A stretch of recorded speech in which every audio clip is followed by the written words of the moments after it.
Toute personne qui veut se lancer sur les réseaux, vous lancez pas sur les réseaux.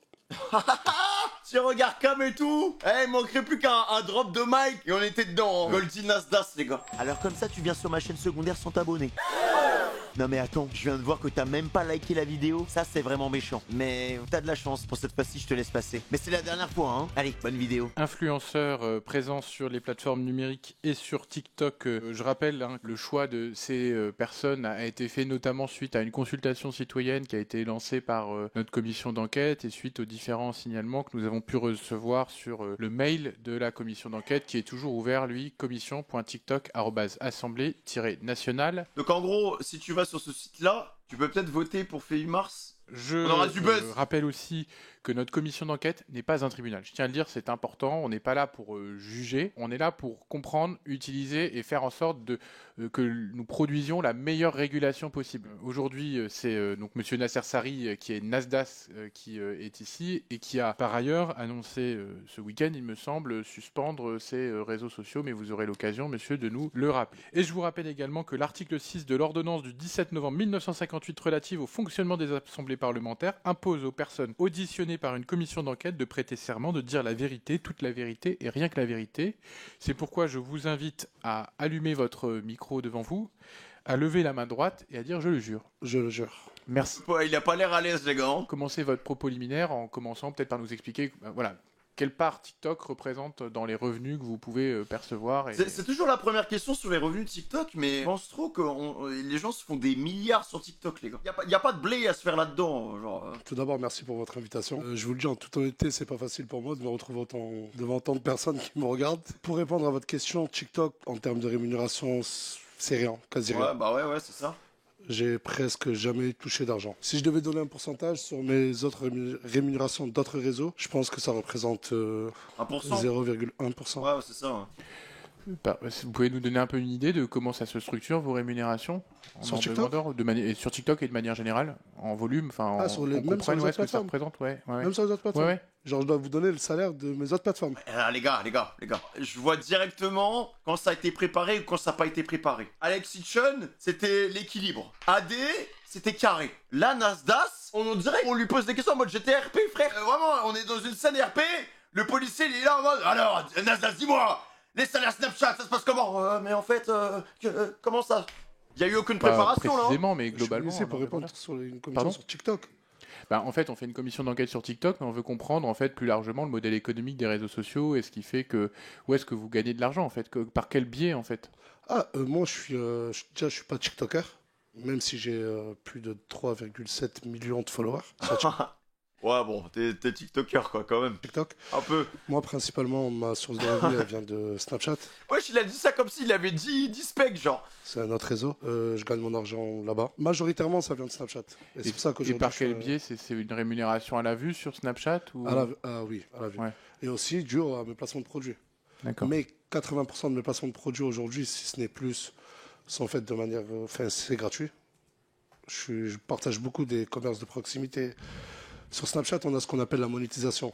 C'est plus on va faire de vues, plus on va faire d'audimat, et plus on va gagner d'argent. Après, permettez-moi de rester transparent sur ça. J'ai le droit. Oui, bien sûr. Vous pouvez dire ce que vous voulez. Non, vous êtes libre. Non, mais dites-moi. Non, mais... Attends. Wesh, l'avocat, j'avais pas vu. Mais il est pas concentré du tout, là, le frérot, là. On dirait qu'on l'a réveillé trop tôt, les gars. Oui, je le sens pas. Là, je comprends pourquoi la vidéo elle dure longtemps, mais je pense qu'il va y avoir des boulettes, les gars. Bien sûr. Vous pouvez dire ce que vous voulez. Non, vous êtes libre. Non, mais dites-moi. Vous êtes libre de dire tout ce que vous voulez. Et sur TikTok, je sais que c'est des vidéos de plus d'1 minute qui sont rémunérées. Je suis désolé, je préfère vous prévenir directement. Je suis pas du tout un expert de TikTok. J'ai des millions de followers dessus, sur la plateforme, mais je suis pas un expert de TikTok. Et sur TikTok, c'est les vidéos de plus d'1 minute qui sont rémunérées, ou les lives. Les lives quand des gens font des dons. Et moi, à mon actif, je crois que j'ai qu'une petite soixantaine de vidéos sur TikTok. J'ai créé un compte, je crois que c'était en 2020, fin 2020. Je pense que voilà, en 4 ans, j'ai fait que... Non, deux vidéos de plus d'1 minute. Et j'ai dû lancer peut-être 10 lives. Pour être encore plus transparent, je pense que j'ai pas dépassé la barre des 5 000 € sur TikTok en 5 ans. Ouais, c'est possible. Mais en vrai, vous savez, il pose ces questions-là pour savoir si on va te taxer, là. On va mettre les impôts. Encore plus d'impôts, là. S'il y a du filon, du blé à se faire, On va tout mettre là-bas. Snapchat, on a appris, il se fait des milliers, des millions là-bas. On va taxer aussi là. Madame la rapporteure. Taxons. Bah, j'aimerais appuyer sur le fait que je suis un Snapchatter. TikTok, j'y vais plus en tant qu'utilisateur que créateur de contenu. Les gars, ils vont le cook. Hein. J'ai hâte de voir comment il va se défendre. Hein. Merci de votre présence. J'entends bien que vous avez assez peu de contenu, en tout cas que vous ne privilégiez pas TikTok, mais nous, ce qui nous intéresse de savoir, c'est en effet pourquoi vous êtes rendu sur cette plateforme. Qu'est-ce que vous voyez comme différence sur TikTok par rapport aux autres, notamment dans les contenus qui sont peut-être mis en avant. Vous voyez, on a beaucoup travaillé sur l'algorithme et sur le fait qu'ils mettent... l'algorithme a tendance à mettre en avant des contenus qui peuvent être des contenus un peu chocs, parce que c'est ça qui fonctionne évidemment, qui retient l'attention du public de manière générale et du jeune public. Bah, c'est beaucoup d'experts qui nous l'expliquent. Mais vous pourrez, d'ailleurs, si vous n'êtes pas d'accord, vous pourrez tout à fait me répondre là-dessus. Et j'entends aussi qu'il y a peu de contenu de votre part sur TikTok. Pour autant, vous êtes en effet suivi par 3,7 millions de personnes. Et je voulais savoir un petit peu si vous aviez une connaissance de votre communauté. C'est-à-dire, est-ce qu'il y a beaucoup de jeunes et particulièrement beaucoup de mineurs, parce que vous savez que notre commission d'enquête, elle se centre vraiment sur les mineurs. Donc, est-ce que vous avez, que ce soit dans les messages qui vous sont envoyés ou peut-être une façon de savoir s'il y a beaucoup de mineurs dans votre communauté? Vous avez posé énormément de questions. Je vais essayer de m'en souvenir. Ok, d'accord. De base, moi, comme je vous ai dit, j'avais créé un compte, mais j'étais un simple utilisateur et pas un créateur de contenu. Mais c'est quand j'ai vu que toutes mes vidéos sont relayées sur TikTok et qu'elles prenaient des fois même plus d'ampleur que sur mon réseau principal qui est Snapchat, je me suis dit pourquoi pas me lancer. Écoutez, TikTok, je vais utiliser des termes de créateur de contenu. Hein. Pour percer, TikTok, c'est un tremplin. Pour booster ses vidéos, TikTok, c'est un tremplin. Pour gagner en visibilité et en autorité, ça serait mentir de dire que le réseau principal aujourd'hui, pour avoir plus d'audimat, c'est TikTok. Et sur TikTok, on a ce qu'on appelle des comptes rediff. C'est des comptes qui prennent la... Bah, tu sais quoi? Là, j'ai vraiment l'impression de voir mon petit frère qui explique à ma grand-mère comment ça marche, les trucs et tout, les réseaux, genre... Création de contenu de plein d'influenceurs, plein de créateurs de contenu. Écoute, mamie! Et qui les postent. Et quand je voyais que mes vidéos faisaient des millions de vues à travers ces vidéos, je me suis dit, bah écoute, vaut mieux que je me lance, et je me suis lancé. Et ensuite, bah, j'ai obtenu l'assertif. Et voilà, je suis devenu créateur de contenu sur TikTok, mais j'ai posté qu'une 60aine de vidéos. Et sur les jeunes? Sur les jeunes, écoutez, je vais être en totale transparence avec vous. Je vais vous dire que je n'ai pas réussi à regarder le nombre de mineurs qui me regardent. En fait, je ne l'ai pas vérifié, mais c'est Hugo Décrypte dans la même commission qui le dit. Et j'ai regardé quand il est passé. Mais après, oui, ça se voit qu'il y a énormément de jeunes. La manière d'écrire, les commentaires, on voit bien que c'est un gamin de 14 ans ou 15 ans qui a écrit. Il y a probablement beaucoup de mineurs qui vous suivent, et sachant qu'en effet, vous le savez, même des mineurs en dessous de 13 ans, même si 13 ans est normalement l'âge à partir duquel... Non, mais je sais bien que vous n'avez pas le détail, mais on peut supposer, si vous voulez, votre nom, il est beaucoup ressorti dans le questionnaire qu'on a envoyé, l'enquête publique qu'on a lancée, et qui a été, qui a eu beaucoup de succès, et parmi les personnes qui ont répondu, beaucoup de jeunes, et on voit bien que votre nom, il ressort beaucoup, donc sans doute que vous êtes en effet assez connu, et donc assez regardé chez les jeunes, parfois chez les très jeunes, et donc est-ce que vous considérez que votre contenu, il peut être abordé par des mineurs et par des très jeunes en particulier? Moi, les gars, je vais vous donner un peu mon expérience avec Nasdaq. Nasdaq, ça fait longtemps que je le connais, mais je me suis jamais posé pour regarder ses contenus. Jamais. Je n'ai jamais regardé ses snaps. Le seul contenu que j'ai regardé, je suis arrivé sur un live. Vraiment, je suis arrivé peut-être 5 minutes avant que la go elle pète les plombs et hop, qu'est-ce que c'est que ce truc là? Donc j'ai rien compris, après je suis parti. Ça fait maintenant 6 ans que je suis sur les réseaux sociaux. C'est genre la télé-réalité un peu, quoi. Et je vois énormément de familles. Il y a autant de papas et mamans qui prennent des photos avec moi que de jeunes enfants. Je le reconnais. Ensuite, moi, je le vois aussi par rapport à... Vous pouvez le voir dans la presse, hein, bien avant cette commission, énormément de jeunes mineurs qui fuguent de leur ville pour venir à Perpignan. J'ai vu des enfants de 10 ans. J'ai vu des enfants de 10 ans, 11 ans, à 2 h du matin en train d'attendre au quartier Saint-Jacques, en train de dire je veux voir Nasdaq. Ah ben oui, je suis en train de vous le dire. Et j'ai déjà répondu avant à la presse, pas aujourd'hui, mais dans de nombreuses interviews, sur mes réseaux. C'est devenu aussi un fléau pour moi. Vous savez, mon adresse, elle a fuité sur Internet. On a tous les jours entre 200 et 300 personnes qui viennent devant la maison, sans compter les milliers de personnes qui viennent. En effet, moi, quand, en tant que rapporteur, reçu un certain nombre de mails de personnes, alors c'est pas forcément le sujet, c'est un sujet connexe, mais de personnes de votre quartier qui aussi se plaignent des effets collatéraux, on va dire, de ce qui se passe chez vous. Mais donc vous êtes quand même indirectement responsable de ces jeunes qui viennent, parce que s'ils viennent, c'est qu'ils ont bien vu que d'autres jeunes auparavant étaient venus et avaient obtenu l'hébergement, de l'argent, une notoriété peut-être. Donc vous êtes quand même responsable de ça. Non, oui, je reconnais que j'ai une part de responsabilité, mais il faut voir les vidéos que je fais. Quand moi, un gamin de 10 ans... Après, les mecs, là-dessus, il peut rien faire, quoi. Si le gosse de 10 piges, il décide de par lui-même d'aller voir Nasdaq, de retrouver Nasdaq pour se retrouver devant lui, qu'est-ce qu'il peut y faire? Vient au quartier Saint-Jacques, j'appelle de suite, premier réflexe, sa maman. Ouais. Et quand sa Normal. maman me dit, gardez-le avec vous, il vous aime trop. Vous pensez pas que les parents ont une part de responsabilité? Écoutez, je vous ai beaucoup écouté, enfin très peu, pour vrai dire, je vous ai pas... Juste là, avant de venir, je vous ai regardé, mais j'ai l'impression qu'on parle très peu des responsabilités des parents. Vous savez, moi je suis papa aujourd'hui, ça fait 1 an que mon fils est né. Je pense que si mon fils, à l'âge de ses 15 ans, il va aller voir une star, une personne influente, je ne le laisserai pas. Je suis tombé, et je le jure, j'ai juré, j'ai fait serment, je ne peux que dire la vérité. Je suis tombé sur des cas par centaines où des parents me disent garde-le. Est-ce que vous trouvez ça normal? Et oui, j'ai cette part de responsabilité, je filme. Mais il faut voir ensuite la morale. Il y a toujours une morale dans les vidéos. Je dis, je le redis, et vous pouvez aller vérifier. Arrêtez, ne venez pas. Arrêtez de croire au rêve Nasdaq. Et parmi les personnes, j'ai pris les personnes... Écoutez, je viens d'un quartier, c'est un des quartiers les plus pauvres de France.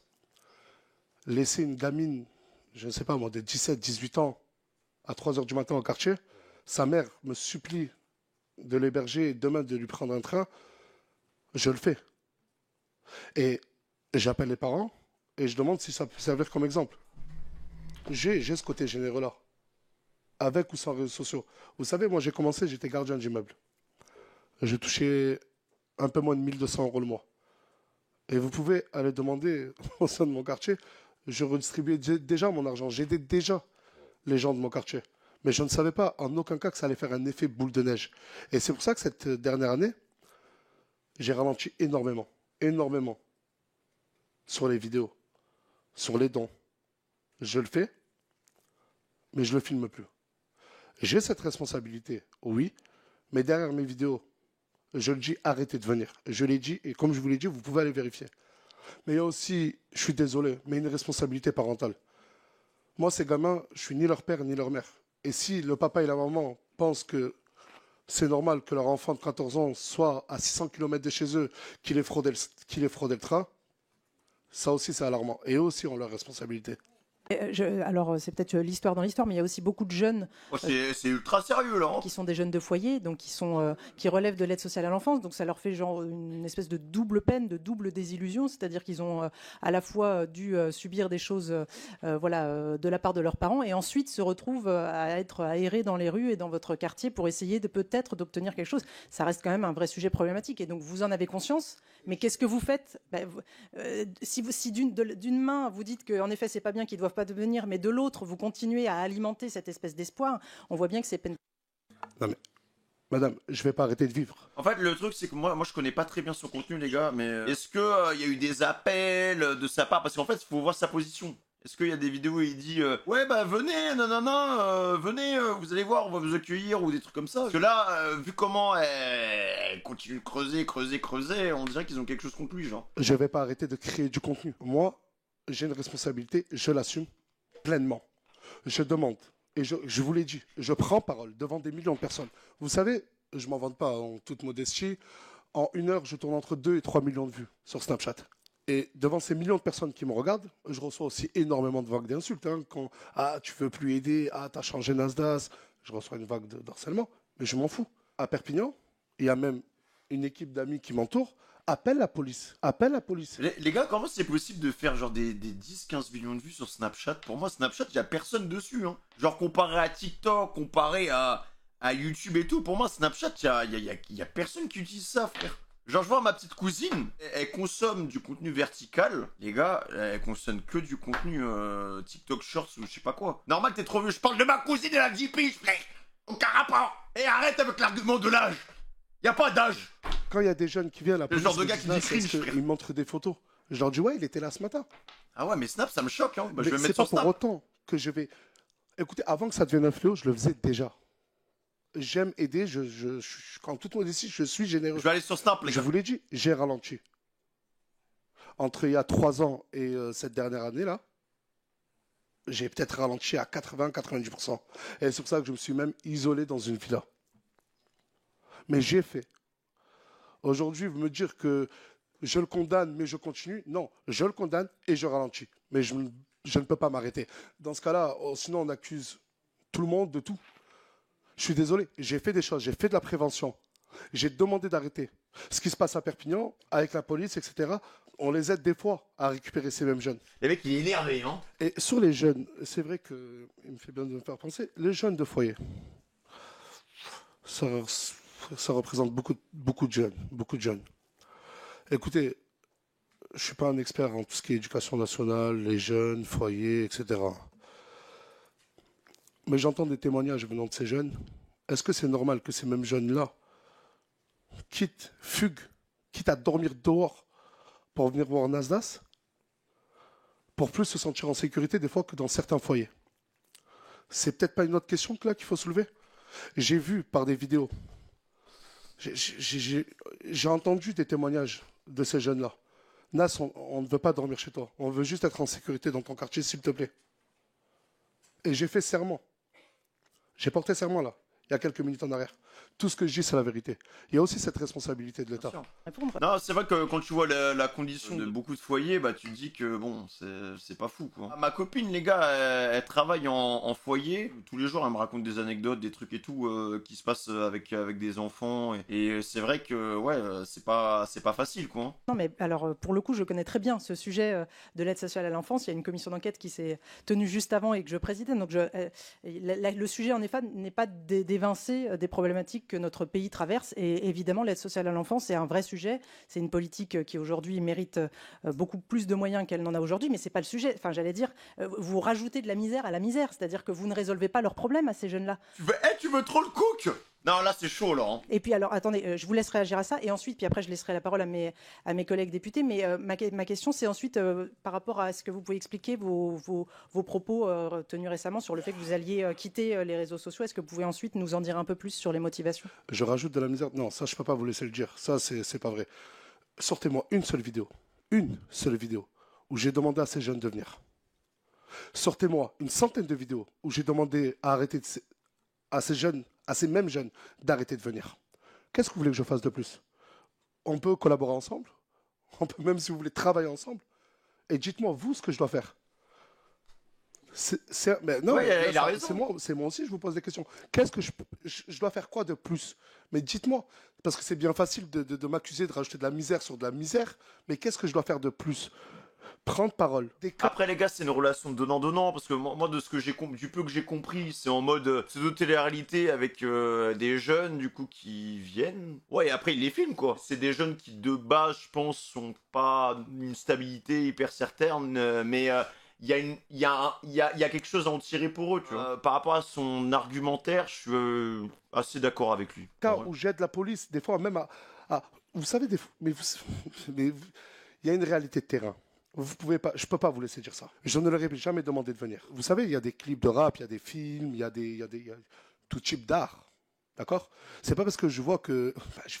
on va tomber dans la bêtise, je suis désolé. C'est pas parce que j'ai vu que Omar Sy, dans le film Intouchable, il aidait une personne que je vais aller camper devant chez lui. C'est pas le meilleur exemple, mais en gros, globalement, l'argument, on l'avait déjà capté de base. Faux. En fait, vous êtes en train de me demander à moi, créateur de contenu, d'arrêter mon quartier, car ça donne envie à d'autres jeunes sous la responsabilité de l'État de venir. C'est ce que vous êtes en train de me dire?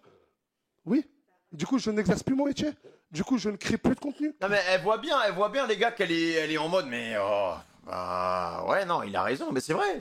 Tu ne peux pas contrôler les réactions des gens, en fait. Si les gens estiment que Nasdaq c'est une porte de sortie, c'est eux. À part si, c'est pour ça que je dis ça, mais je connais pas son contenu. À part si Nasdaq dit, Écoutez, appel, vas-y, venez ici, on fait du recrutement. En fait, quand t'es créateur de contenu, tu peux montrer ce que tu veux. C'est toi qui manipule. En fait, tu manipules de l'image. Voilà, tu manipules de l'image.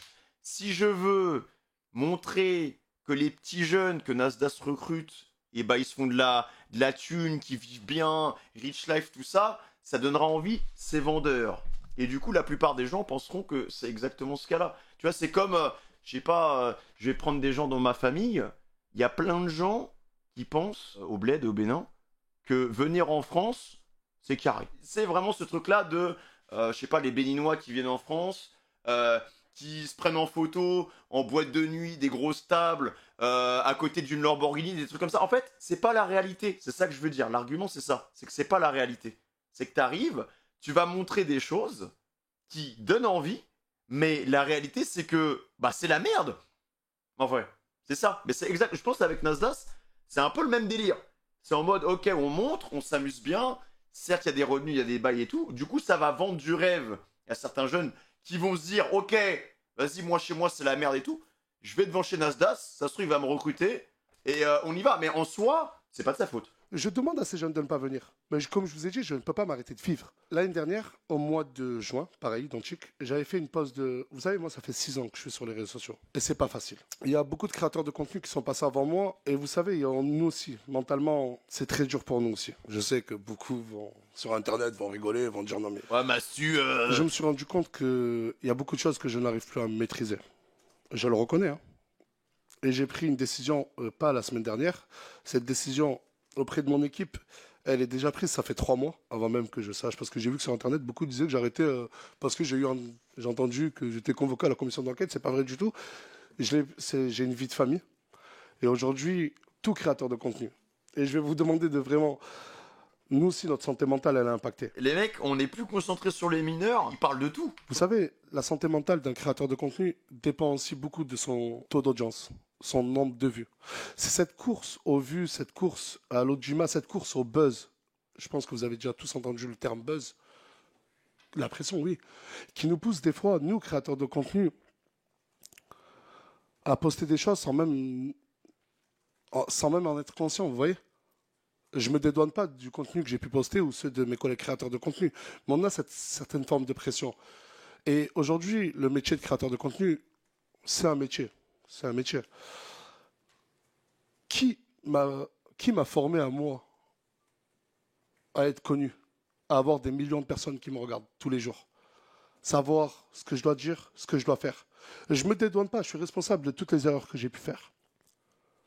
Mais si, à 7 ans en arrière, on m'aurait dit oui, Nasser, un jour tout le monde t'appellera Nasdaq, ton nom de scène. Ta vie changera et des milliers de jeunes et de familles viendront te voir. Certains viendront tatouer avec Nasdaq sur le bras. Je ne l'aurais jamais cru. Personne ne m'a formé. Je ne sais pas si j'arrête totalement, définitivement, mais c'est une décision sage.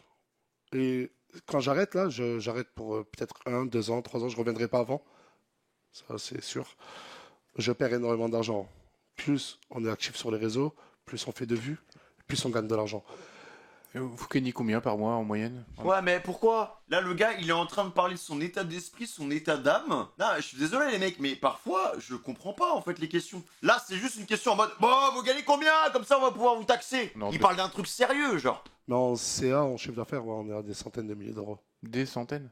Ouais, quelques centaines. Ouais, en vrai, je pense qu'il est même à plus, hein. Et vous? Moi, le salaire net d'un député, après impôt, C'est pas 5000? c'est à peu près 5 000 euros. Ouais. Ouais, voilà. 5 000 euros pour poser des questions comme ça, moi je prends. Hein. Désolé, l'Assemblée nationale, pitié, me convoquez pas. Voilà, me convoquez pas, mais c'est vrai, c'est la vérité, frère. Et j'ai vu à l'extérieur et j'étais étonné, vous avez des chauffeurs. Alors, c'est des chauffeurs partagés, il y en a une dizaine pour toute l'Assemblée qui font uniquement. Non, mais c'est pas un défaut, c'est pas un défaut. Ah, mais vous avez le droit de... Tranquille. Accusation. Je vous annonce, Tranquille. comme ça vous saurez. Il va se mettre dans la merde, il va finir regardable, là. J'ai vu, j'ai posé la question Il et y a on une m'a dit que dizaine c'était de vraiment vos chauffeurs chauffeurs. pour l'Assemblée nationale, mais en fait, pour 577 députés, et ils font de la dépose, mais finalement, voilà. Donc il y a 177 députés qui touchent 5K. En fait, de base, la commission d'enquête, c'est TikTok et les mineurs. Comment on en est arrivé à... Le député il dit, je touche 5K par mois. Comment on en est arrivé là? Passer la parole, sauf si vous vouliez dire une dernière chose avant qu'on Mais non, passe au sur ma collègue. pause, j'ai vraiment besoin de prendre du recul, chose que je n'ai pas encore réellement Merci fait, Samy. et de savoir ce que je veux et ce que je veux représenter. Au début, Nasdaq, c'était un surnom, mais ça restait quand même moi. Aujourd'hui, Nasdaq, c'est devenu un personnage. Très vite, les créateurs de contenu, on ne sait même plus ce qu'on veut, ce qu'on représente. Et c'est vrai, on tombe dans une tourmente. Et là, je défends aussi ce métier-là de créateur de contenu.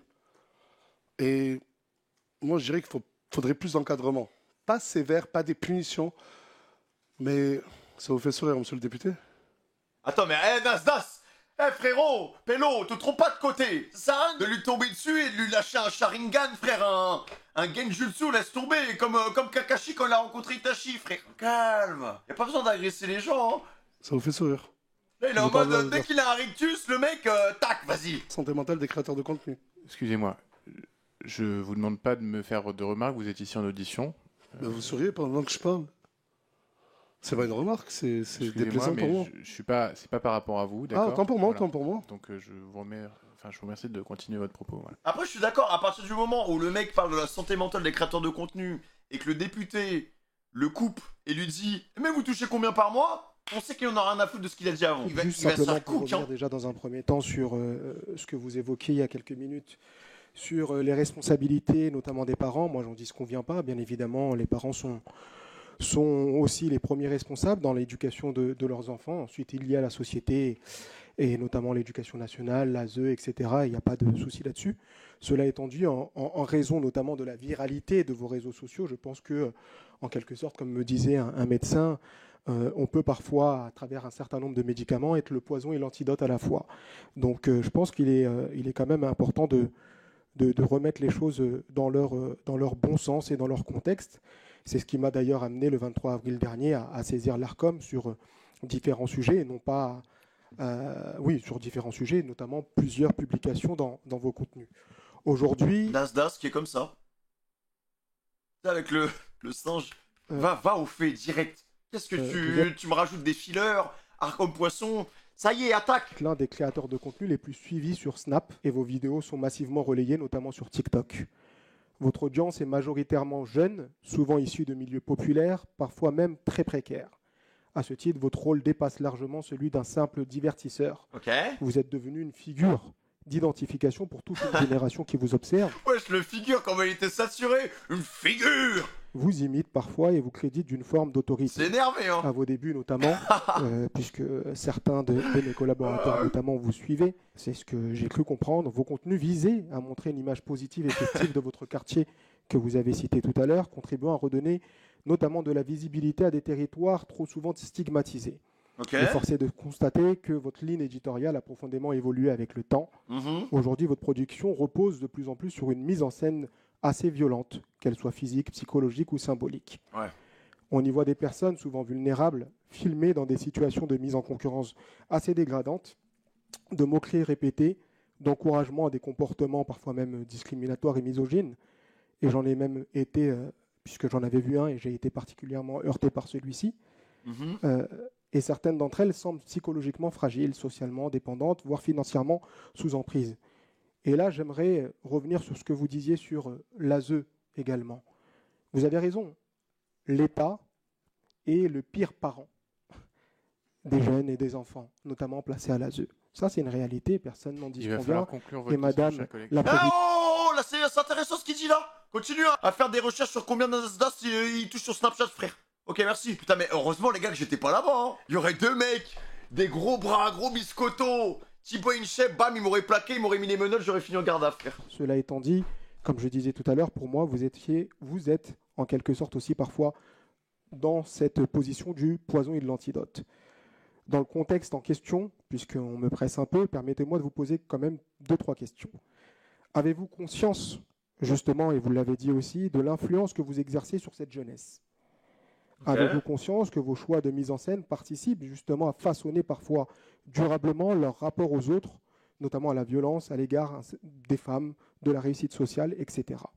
Et au regard de cette influence, êtes-vous prêt à assumer la responsabilité qui découle de votre exposition publique, non pas seulement en termes de notoriété et de rentabilité, mais en termes d'exemplarité et d'impact social. Je vous remercie. Ok, ces questions sont très intéressantes. Allez, bonne chance, mec. Vous avez parlé énormément longtemps.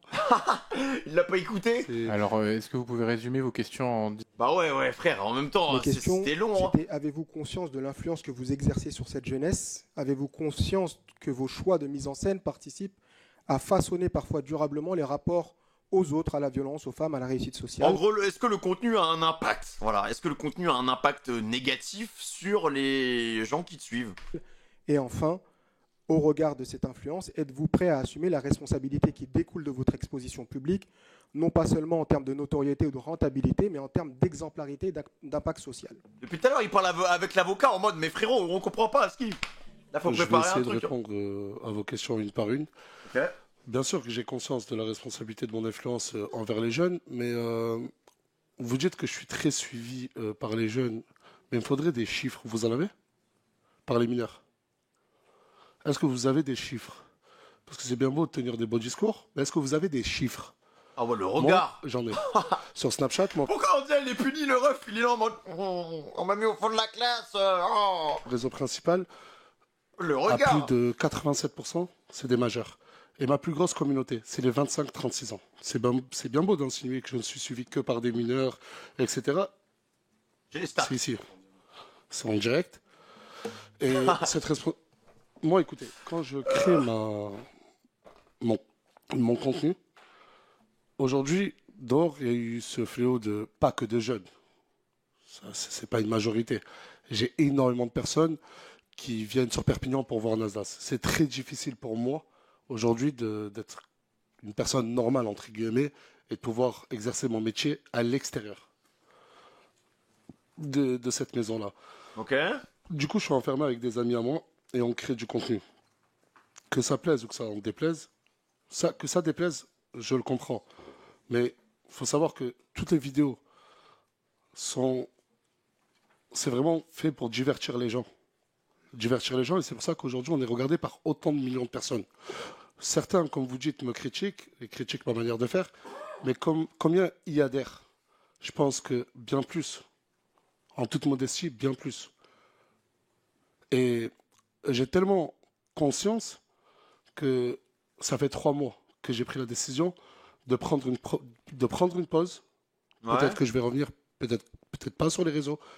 Et surtout, si un jour, comme j'ai dit à mes équipes, si un jour je reviens, en toute honnêteté, j'ai dit si un jour je reviens sur les réseaux, je veux clairement changer de terre. En vrai, c'est dommage parce que moi je trouvais que les questions étaient très pertinentes pour une fois, tu vois, comparé aux questions qu'on a eues depuis, ça fait quoi? Ça fait peut-être 2 heures qu'on regarde ça. Là, il y avait peut-être matière à avoir un vrai fond. Il va répondre, mais vaguement, sans trop en donner. C'est vous dire, hein, je suis devenu peut-être aussi un symbole.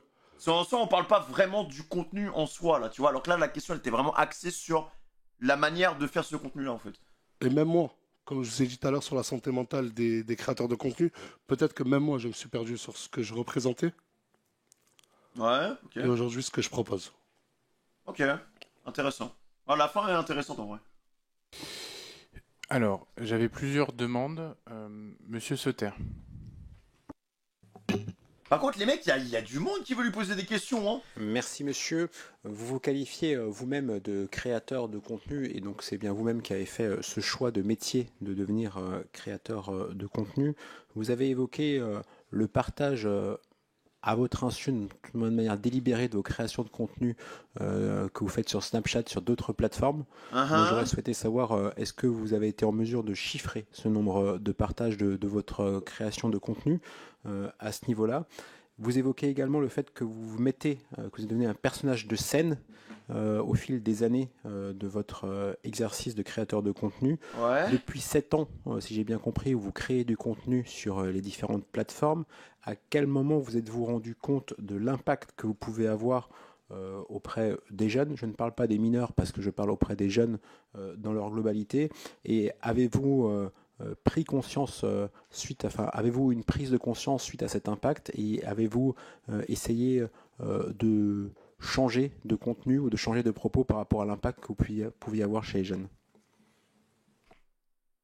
Bah, c'est la même question qu'avant, mais vous foutez de ma gueule. Sur TikTok, il y a des comptes qu'on appelle des comptes rediff. C'est des comptes qui rediffusent, comme je vous ai dit tout à l'heure, pas que mes vidéos à moi, hein, mais toute vidéo virale en fait. Ou même un petit créateur de contenu qui fait peut-être que 5000 vues, il peut voir sa vidéo être prise, être screenée, faire une capture d'écran. Ils font en fait une capture d'écran de notre contenu et ils le repostent directement sur leur compte à eux. Monsieur, si vous êtes donc créateur de contenu, vous présentez comme vous mettant vous-même en scène sur cette création de contenu, c'est donc de pillage de contenu de la part de TikTok. Eh bon là, les gars, même les comptes rediff là, les comptes clips et tout, ils vont vouloir les piller. C'est pour ça qu'il est là lui, hein. Non, moi, ouais, donc en fait, l'Assemblée nationale, vous savez quoi, vous pouvez m'appeler. Ah, appelez-moi, y a pas de problème, appelez-moi. Mais c'est la vérité. Pourquoi il pose ces questions-là?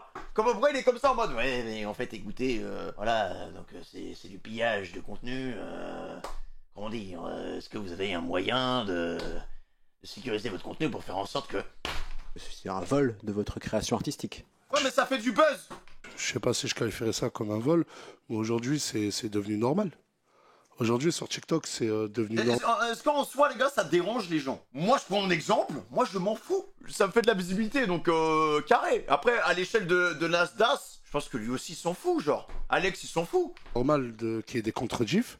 Il y en a par milliers, hein, pas par centaines, c'est des milliers de comptes qui n'ont ni nom, ni prénom, Ali, ni mais tête. il est content aussi, Ils hein, n'ont je pas pense. Ils sont tous d'identité. contents. Ils s'appellent juste compte rediff ou rediff exclu et qui vont tout reprendre. Ils vont reprendre les vidéos de Nasdaq, ils vont reprendre, je sais pas moi, les vidéos d'autres créateurs de contenu. Et si ouais, vous qualifiez ça de vol, bah... Après, ils m'ont pas demandé la permission. Ça, c'est vrai. Et ils le repostent directement sur TikTok. Oh, les comptes clips qui sont cook. Comment ça, ils n'ont pas demandé la permission? Parce qu'en fait, justement, selon la Convention de Genève, en fait, la démocratie estime que... On va les taxer! On va taxer! Et c'est vrai. Aussi, il y a aussi les fins contre Nasdaq. Il y a énormément d'usurpation d'identité. Mais ça, c'est pas que sur TikTok, c'est un peu de partout. Sur tous les réseaux. Putain, Nasdaq, tu vas niquer tous les comptes clips, frère. Laisse-nous un peu de buzz, ça y est. T'as tout pris, frère, laisse-nous un peu de buzz maintenant. Ça n'a pas les comptes clips, on est mort. J'avais Madame Jeuneté à distance. Madame Jeuneté, c'est à vous. Oui, merci beaucoup, Monsieur le Président. Pourquoi elle a Skype, là? J'ai bien écouté ce que vous avez dit. J'ai entendu dans vos propos d'abord une grande compréhension de mécanismes de fonctionnement Non, mais c'est quoi ce fond vert, là, madame des algorithmes des différentes plateformes.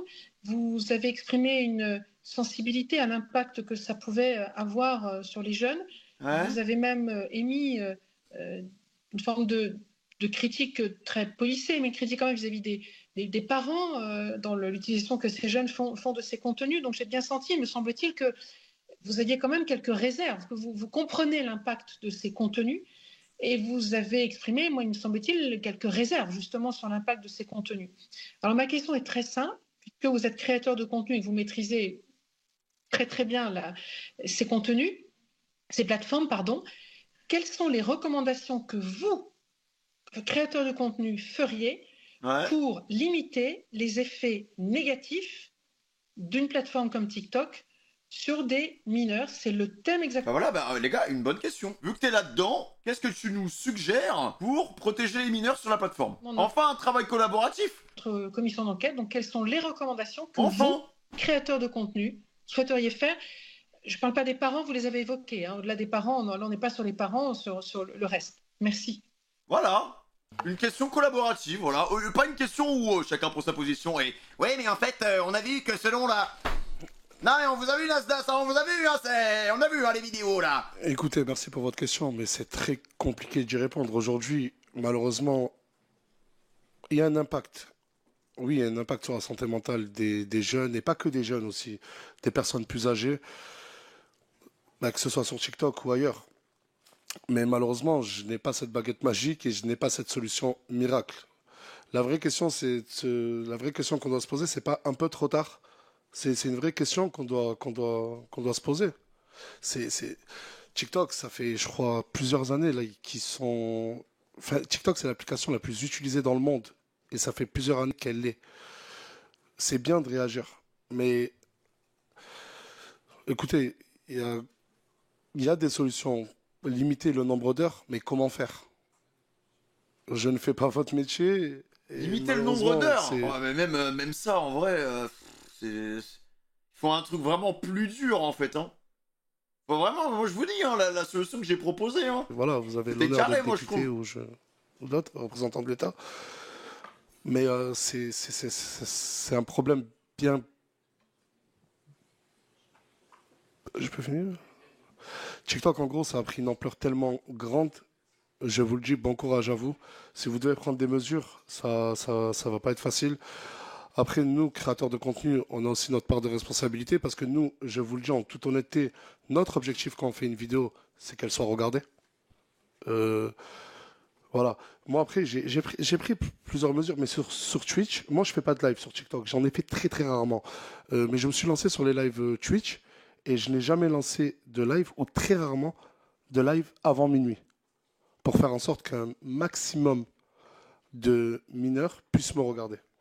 Et ça, c'est vérifiable. Et voilà. Ok. Major. Ah ouais. Oh la boulette. Oh la boulette. Ah ouais, non. Oh putain. Oh, et l'avocat qui dit non, frérot, tu t'es trompé, c'est majeur. Hein. Justement, on parle de mineur. Et si tu veux pas qu'on soit dans la merde, faut qu'on parle que de majeur, ok? C'est bon, vous avez répondu. Ok. Monsieur Vermorel. Un Merci, maximum de monsieur le mineurs, président, monsieur Sarri. le soir, c'est le live de Nasdaq. Vous avez le devoir de signaler tout conflit d'intérêts à cette commission. Et donc moi j'ai une question simple à vous poser. Est-ce qu'il y a des députés ici que vous connaissez? Et si oui, quels sont les liens qui vous unissent avec eux?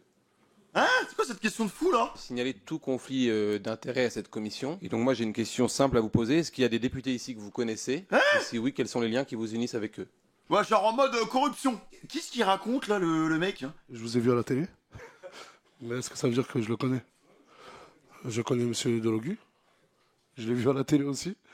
Et après, attendez, laissez-moi regarder tous les visages. Et Genre s'il y a pourquoi un infiltré, genre. À voir, Monsieur Delogu, vous orientez votre réponse sur les revenus tout au début, qui étaient les vôtres dans le cadre des réseaux sociaux. D'accord, mais donc c'était surprenant parce que nous-mêmes portons rarement, avons rarement une attention directe à l'égard d'un auditionné. Donc c'est pour cette raison, je pense. Cette commission va reprendre le- Moi je suis désolé, hein. Je trouve ça scandaleux. Genre qu'il y ait ce genre de questions ici, là, à ce moment-là, je trouve ça trop bizarre. Il y a un moment, les gars, soyez carrés, point barre, quoi. Monsieur Vermorel, vous avez une deuxième question. J'ai une deuxième question à vous poser.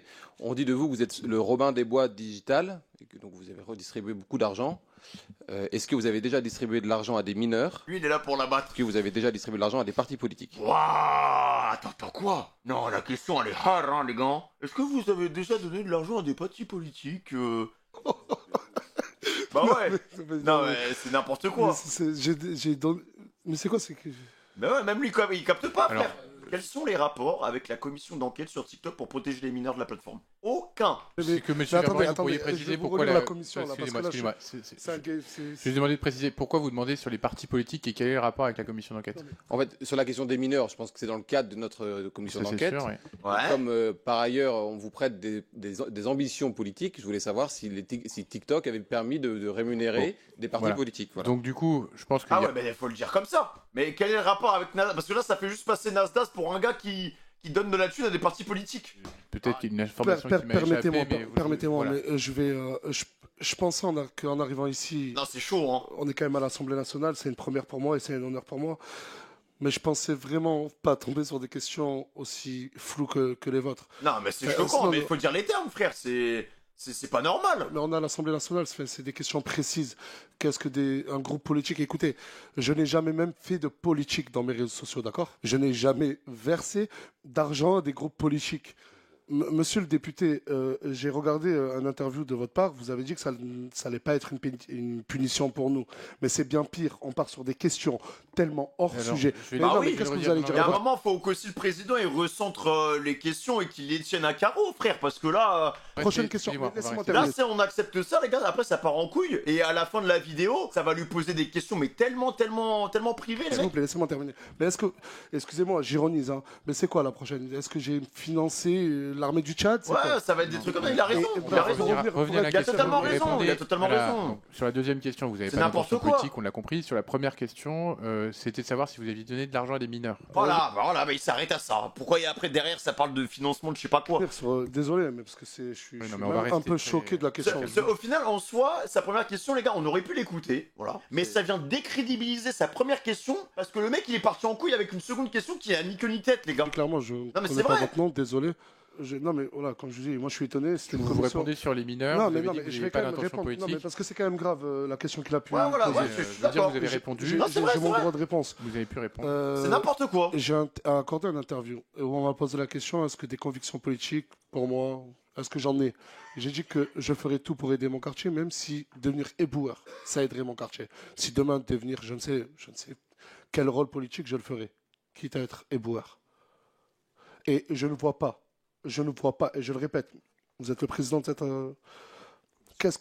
cette commission, mais qu'est-ce que des questions comme ça viennent faire ici et quel est le rapport avec TikTok? Et pour répondre sur les mineurs, oui.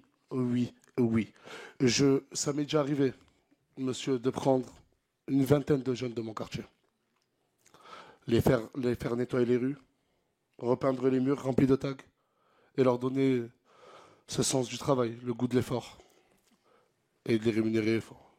5 euros, 10 euros, 20 euros, grand max 50 euros. C'est vraiment des actions sociales que j'ai menées au sein de mon quartier. Parce que oui, la population là-bas se sent totalement délaissée. Totalement délaissée. On est des milliers d'habitants à Saint-Jacques. Et oui, par des actions sociales comme celles que je vous ai décrites, j'ai pu aider des jeunes. Tu nettoies le quartier, je te donne un billet de 50 euros ou de 20 euros. Oui, petit, tu n'as pas besoin de vendre de drogue. Et il y a rien d'illégal à ça, hein. Oui, petit, tu n'es pas né, et c'est pas parce que tu as grandi dans un quartier que tu dois vendre de la drogue. Non. Il existe d'autres moyens. Vous savez, moi, les jeunes, les mineurs, les jeunes, et excusez-moi du terme, mais vraiment, excusez-moi, qu'il y en a un devant moi, dans mon quartier, qui oserait insulter la France. Il y a les réseaux sociaux, il y a les vidéos. Mais ça ne s'arrête pas à ça. Il y a aussi le terrain. Et j'y suis. On va redonner la parole pour un rebond, monsieur Vermeulen, mais on met pas une pièce dans la machine, s'il vous plaît. Les gars, il reste 40 minutes, ok? Je sens que ça va partir en couille. Parce qu'à partir du moment où le mec, il a posé cette question-là, ça va être la fête du slip, hein, je pense. Hein. Si, monsieur le Président, c'est pas pour remettre une pièce dans la machine, je rappelle juste le cadre, monsieur le Président, on est dans une commission d'enquête dont je suis membre, il semble que les députés ont quand même le droit de poser des questions. Oui, non, mais il Et faut aussi passer monsieur la le Président, parole aux collègues et on arrive à la fin, donc je vous demande je termine de juste, pas... vous me laissez 30 secondes et je termine en 30 secondes, je dis juste que je posais une question et que la personne qui était convoquée dans cette commission d'enquête était libre ou non de répondre à cette question, mais que j'étais dans mes droits de pouvoir le faire et je vous demande, monsieur le Président, Bien sûr. de pouvoir garantir mes droits mais- de parlementaire. Voilà. Wow, maintenant il a chaud. Ce que Et si j'ai... cette question n'est posée Je ne aucun crois pas y problème, avoir fait obstacle, voilà, cher collègue. je vous remercie, monsieur le Président. Poser des questions sur une assemblée, sur une commission TikTok, vous me posez des questions, mais totalement hors sujet. Mais comprenez-le, vous en êtes membre, vous avez vous aussi des responsabilités. Monsieur Vermeulen, Et il y a on vos arrête collègues le qui tac au attendent tac. pour poser des questions utiles à TikTok et utiles à la Monsieur santé Sarri, mentale des jeunes. je vais vous demander d'arrêter et on va passer à la personne suivante. J'avais Comme madame par hasard, Non, franchement là, ces 15 minutes, les gars, je les trouve scandaleuses. Balage qui C'est avait une honte, hein. demandé la parole il y a très longtemps. Merci, C'est une honte. Monsieur le Président, Madame la rapporteure. Mes chers collègues, Monsieur Sarri, tout d'abord, vous avez voulu minimiser l'incidence de deux choses. Tout d'abord, l'incidence du réseau TikTok sur vos revenus, mais vous avez oublié de mentionner le fait que TikTok vous sert à capter du public sur Snapchat et par ailleurs que votre compte TikTok est relié à votre compte Snapchat et également à vos lives Twitch. Ça, c'est la première chose que vous avez voulu minimiser. Ensuite, vous nous avez indiqué que vous publiez du contenu parfois sans prendre conscience de ce que vous publiez. Que vous n'êtes pas accompagné. Pourtant, vous avez la possibilité de vous faire accompagner par des avocats, comme vous le faites aujourd'hui, et c'est votre droit, et c'est peut-être même votre responsabilité en tant que personne qui produit du contenu. Alors, depuis plusieurs années, vous publiez du contenu sur les réseaux sociaux, captivant plusieurs millions d'abonnés, comme le ferait une série télé avec des personnages, des intrigues, des rebondissements. Cependant, contrairement à une série télé, vous jouez avec la frontière entre la réalité et la fiction, parfois en brouillant un peu les limites entre ce qui est vrai et ce qui ne l'est pas. Par exemple, vous avez souvent mis en scène des relations amoureuses, réelles ou supposées, dans votre villa, impliquant parfois des mineurs. Je pense notamment à Madame L, qui a été un personnage central pendant plusieurs semaines. Vous et votre communauté, vous l'avez accusée d'être tombée enceinte d'un homme de la villa alors qu'elle était, selon vous-même, largement mineure. Alors cela soulève une question cruciale. Est-ce que vos contenus reflètent uniquement la vérité? Si c'est le cas, entendons-nous bien, nous sommes là alors confrontés à des actes souvent pénalement répréhensibles, tels que des menaces au couteau. Elle a travaillé. Tu vois, elle s'est renseignée. Elle a épluché les trucs. Des actes de racisme, du harcèlement, de l'exploitation, du détournement de mineurs ou des violences conjugales que vous avez diffusées sur vos réseaux sociaux.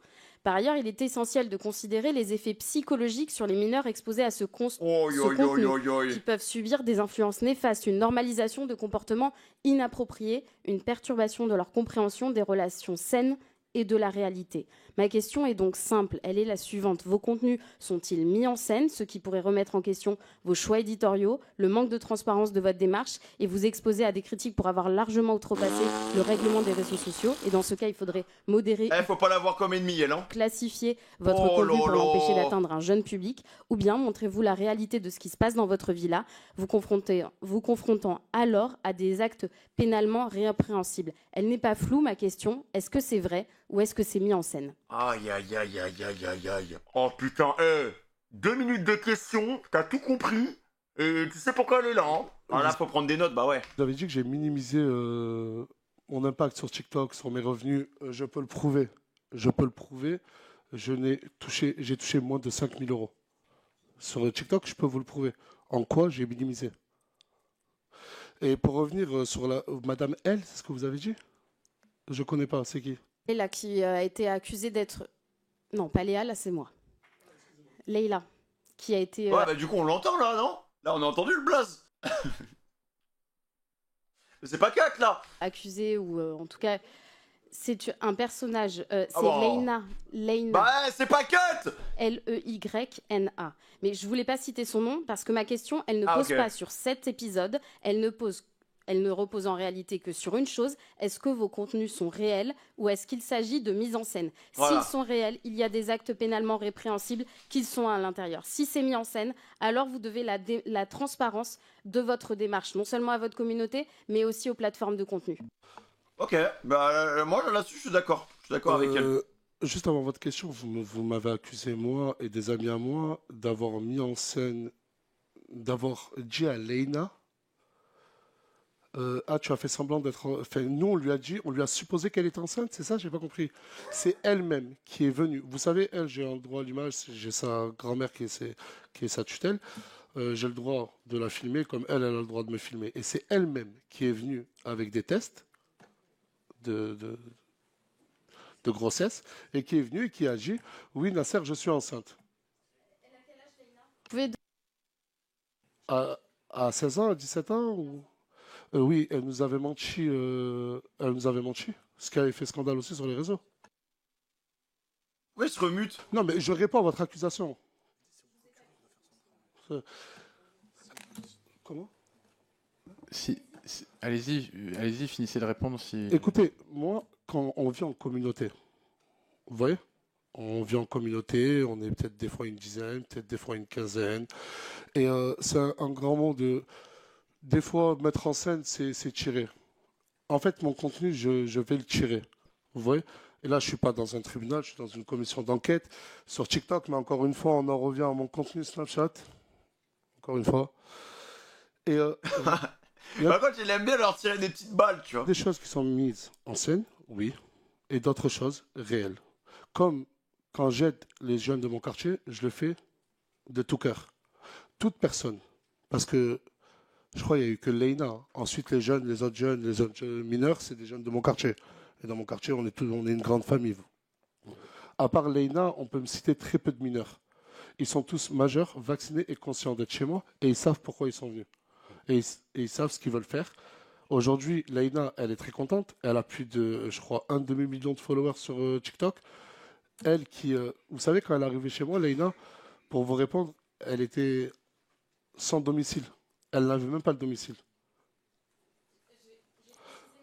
Ouais, mais je vous ai répondu. Elle ne va pas lâcher. Je pense qu'elle va retourner la question autrement pour qu'il vraiment y réponde à ce truc de Fiction ou réalité? Et vous m'avez demandé si c'était la réalité ou c'était mise en scène. Bah ouais. Je vais vous donner un autre exemple. Quand Djibril il jette son téléphone sur sa compagne, qui Ah est bah elle a un tout vu en fait. acte de violence conjugale, est-ce que c'est mis en scène ou est-ce que c'est la réalité? Ah ouais d'accord, non là t'as pas le choix en fait. Là t'es obligé de répondre là. Je sais pas comment tu t'esquives cette question en fait. Hein. Sur Djibril, il se chahute vraiment. Avec. Ok. Ah oui, non, mais je vous parle pas de cette scène-là, je vous parle au quotidien. Au quotidien. Et je savais que dans cette commission, on allait me ressortir cette scène-là qui a beaucoup tourné sur Twitter. Apparemment, les députés passent beaucoup de temps sur Twitter à regarder les vidéos. Ah bah, elle a sur tout vu, hein. Internet. Cette scène-là, oui, elle a été surjouée, je vous le dis clairement. Beaucoup sur Internet diront que j'ai dit ça pour défendre Djibril. D'autres diront, ouais, il essaye de cacher la vérité. Non, à l'heure actuelle, Djibril et Inès sont ensemble. Et il est hors de question que sous mon toit, sous ma responsabilité, il se passe quelque chose comme ça, et avec ma conscience, le filmer et le poster. Je sais quand même ce que je fais, je suis quand même responsable de mon contenu, et je ne vais pas m'envoyer à l'abattoir. Je comprends sa position. Monsieur À la députée. Oui, ouais, je suis ici. Gogeta, normalement. Des questions classiques, ouais, TikTok, les rémunérations. Il est pas Merci agressif. d'être ici et de répondre à nos questions. Effectivement, ce qu'on essaye, nous, de faire, c'est de comprendre les mécaniques. Et je vous suis pas, je vous connais pas. Alors, non, monsieur, s'il vous plaît, monsieur Sarri, pas de dénigrement. Vous écoutez les questions des parlementaires. Je vous demande, s'il vous plaît. C'est qui a rechuté là? Alors, monsieur Sarri, je ne vous connaissais pas jusqu'à aujourd'hui. Moi, j'avoue que je vous ai jamais vu sur les réseaux. Mais en revanche, en vous écoutant aujourd'hui, on sent que vous comprenez que vous avez une influence certaine sur les mineurs en particulier, puisqu'on en a parlé en particulier au début de votre intervention. Donc, ma première question, c'est si vous aviez la capacité, en appuyant sur un bouton, d'exclure de votre audience les mineurs qui ont moins un âge déterminé, 13 ans, 15 ans, 18 ans, est-ce que vous le feriez et quel âge serait le bon âge pour vous à partir duquel une personne devrait pouvoir regarder vos contenus? Première question. Deuxième question, sur les placements de produits, on n'en a pas parlé, mais ça fait aussi partie de vos revenus, j'imagine. Et j'ai vu par contre passer notamment une association de victimes de l'influence qui dit que parfois dans le passé, vous avez pu avoir certains placements de produits qui étaient problématiques, avec notamment des maillots de foot Ligue des Champions 2025 qui n'auraient pas été arrivés. Est-ce que vous êtes conscient éventuellement de certains problèmes avec des placements de produits que vous avez pu faire dans le passé? C'est parce que D'accord. Est-ce que vous êtes conscient de ces problèmes? Est-ce que vous connaissez les termes de la loi influenceur qui veut protéger les consommateurs? Est-ce que vous l'appliquez au quotidien de vos placements de produits? Donc c'est deux. Mais en fait, la réponse c'est oui. Parce que si tu dis non, hein, mais tu vas te faire défoncer. Est-ce que vous appliquez bien la loi influenceur? Non mais parce que voilà, on est commission d'enquête, bon voilà, entre nous, tu dis non, c'est fini. Deux questions, merci. Genre, est-ce que vous payez vos impôts enfin? Bah écoutez, Un âge parfait pour moi, pour mon Ojima, c'est tellement vaste. Bah ouais, minimum. C'est pas évident. Ah c'est chaud hein. Ah, la question elle est pas facile les gars. Âge minimum pour... Ça dépend du contenu que tu fais en fait. Et même comme ça, en fait la question est plus profonde que ça, c'est à quel âge t'estimes que ton enfant peut consommer des réseaux sociaux en fait. À quel âge t'estimes que tu peux mettre ton gamin devant les réseaux? C'est ça la question en fait. C'est pas par rapport à ton contenu, c'est par rapport à tout l'écosystème des réseaux sociaux en fait. Parce que quelqu'un qui va consommer un influenceur, il va pas consommer qu'un seul influenceur. On voit déjà juste dans le chat, vous consommez moi, vous consommez d'autres streamers, d'autres créateurs de contenu. En règle générale, dans une journée normale, vous allez aller sur YouTube, vous allez consommer des contenus sur YouTube avec plusieurs créateurs de contenu différents. Puis après, vous allez sur TikTok. Sur TikTok, alors là, c'est l'euphorie. Tu vas juste swiper, en 10 secondes, tu peux avoir 10 créateurs de contenu totalement différents. Donc, en vrai de vrai, fixer un âge par rapport à toi, ton contenu, ça n'existe pas. C'est par rapport au réseau, point barre. Donc, en vrai, je sais pas, les gars, la question pour moi, ce serait... c'est compliqué.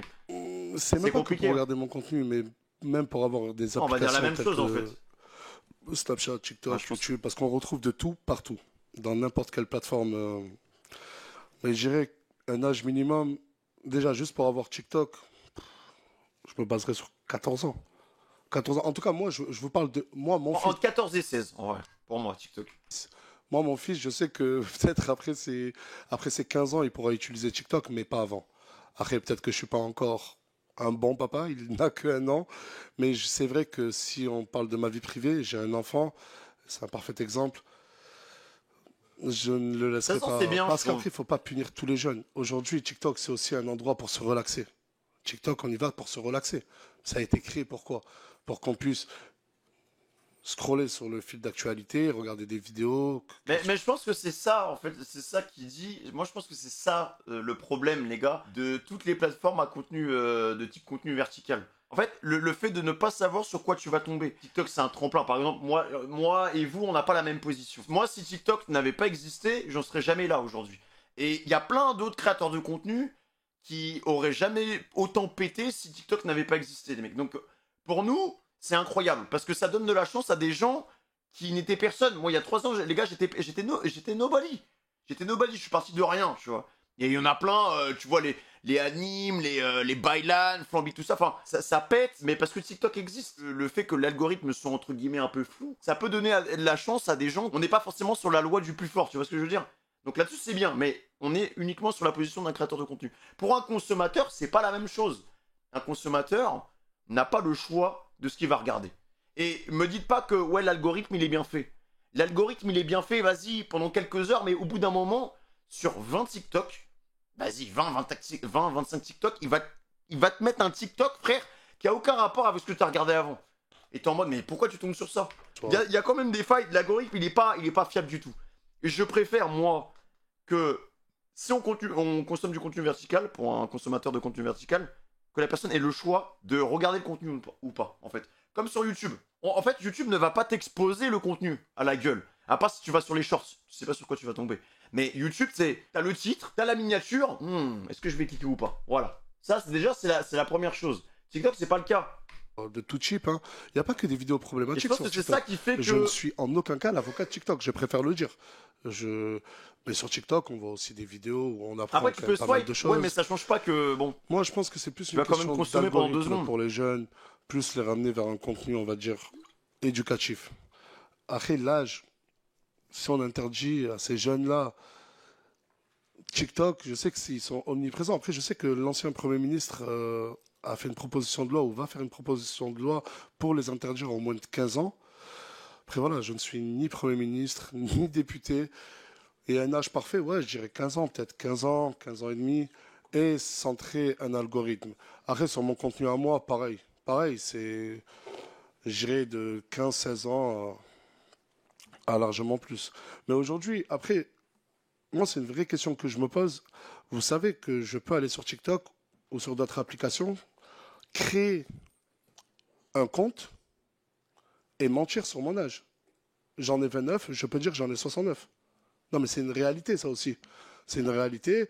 Et peut-être être plus précis quand tu rends l'inscription. Je ne sais pas comment, je n'ai pas la solution. Je ne vais pas vous dire qu'il faut donner des pièces d'identité à TikTok. Je ne sais pas comment faire. De toute façon, là-dessus, sur les pièces d'identité, sur la partie rémunération, ça a changé il y a quelques mois sur TikTok. Maintenant, ils demandent obligatoirement ta pièce d'identité. Et je crois que même pour les comptes fans, si je dis pas de bêtises, si tu passes par exemple, t'as un compte fan et que tu postes du contenu sur Squeezie, t'arrives au 10K, que tu veux rémunérer ce compte fan, si tu mets une pièce d'identité qui ne correspond pas à l'identité de Squeezie, je sais pas s'ils vont rémunérer ton contenu en fait. C'est ça la question que je me pose. Plus prévoyant sur ça.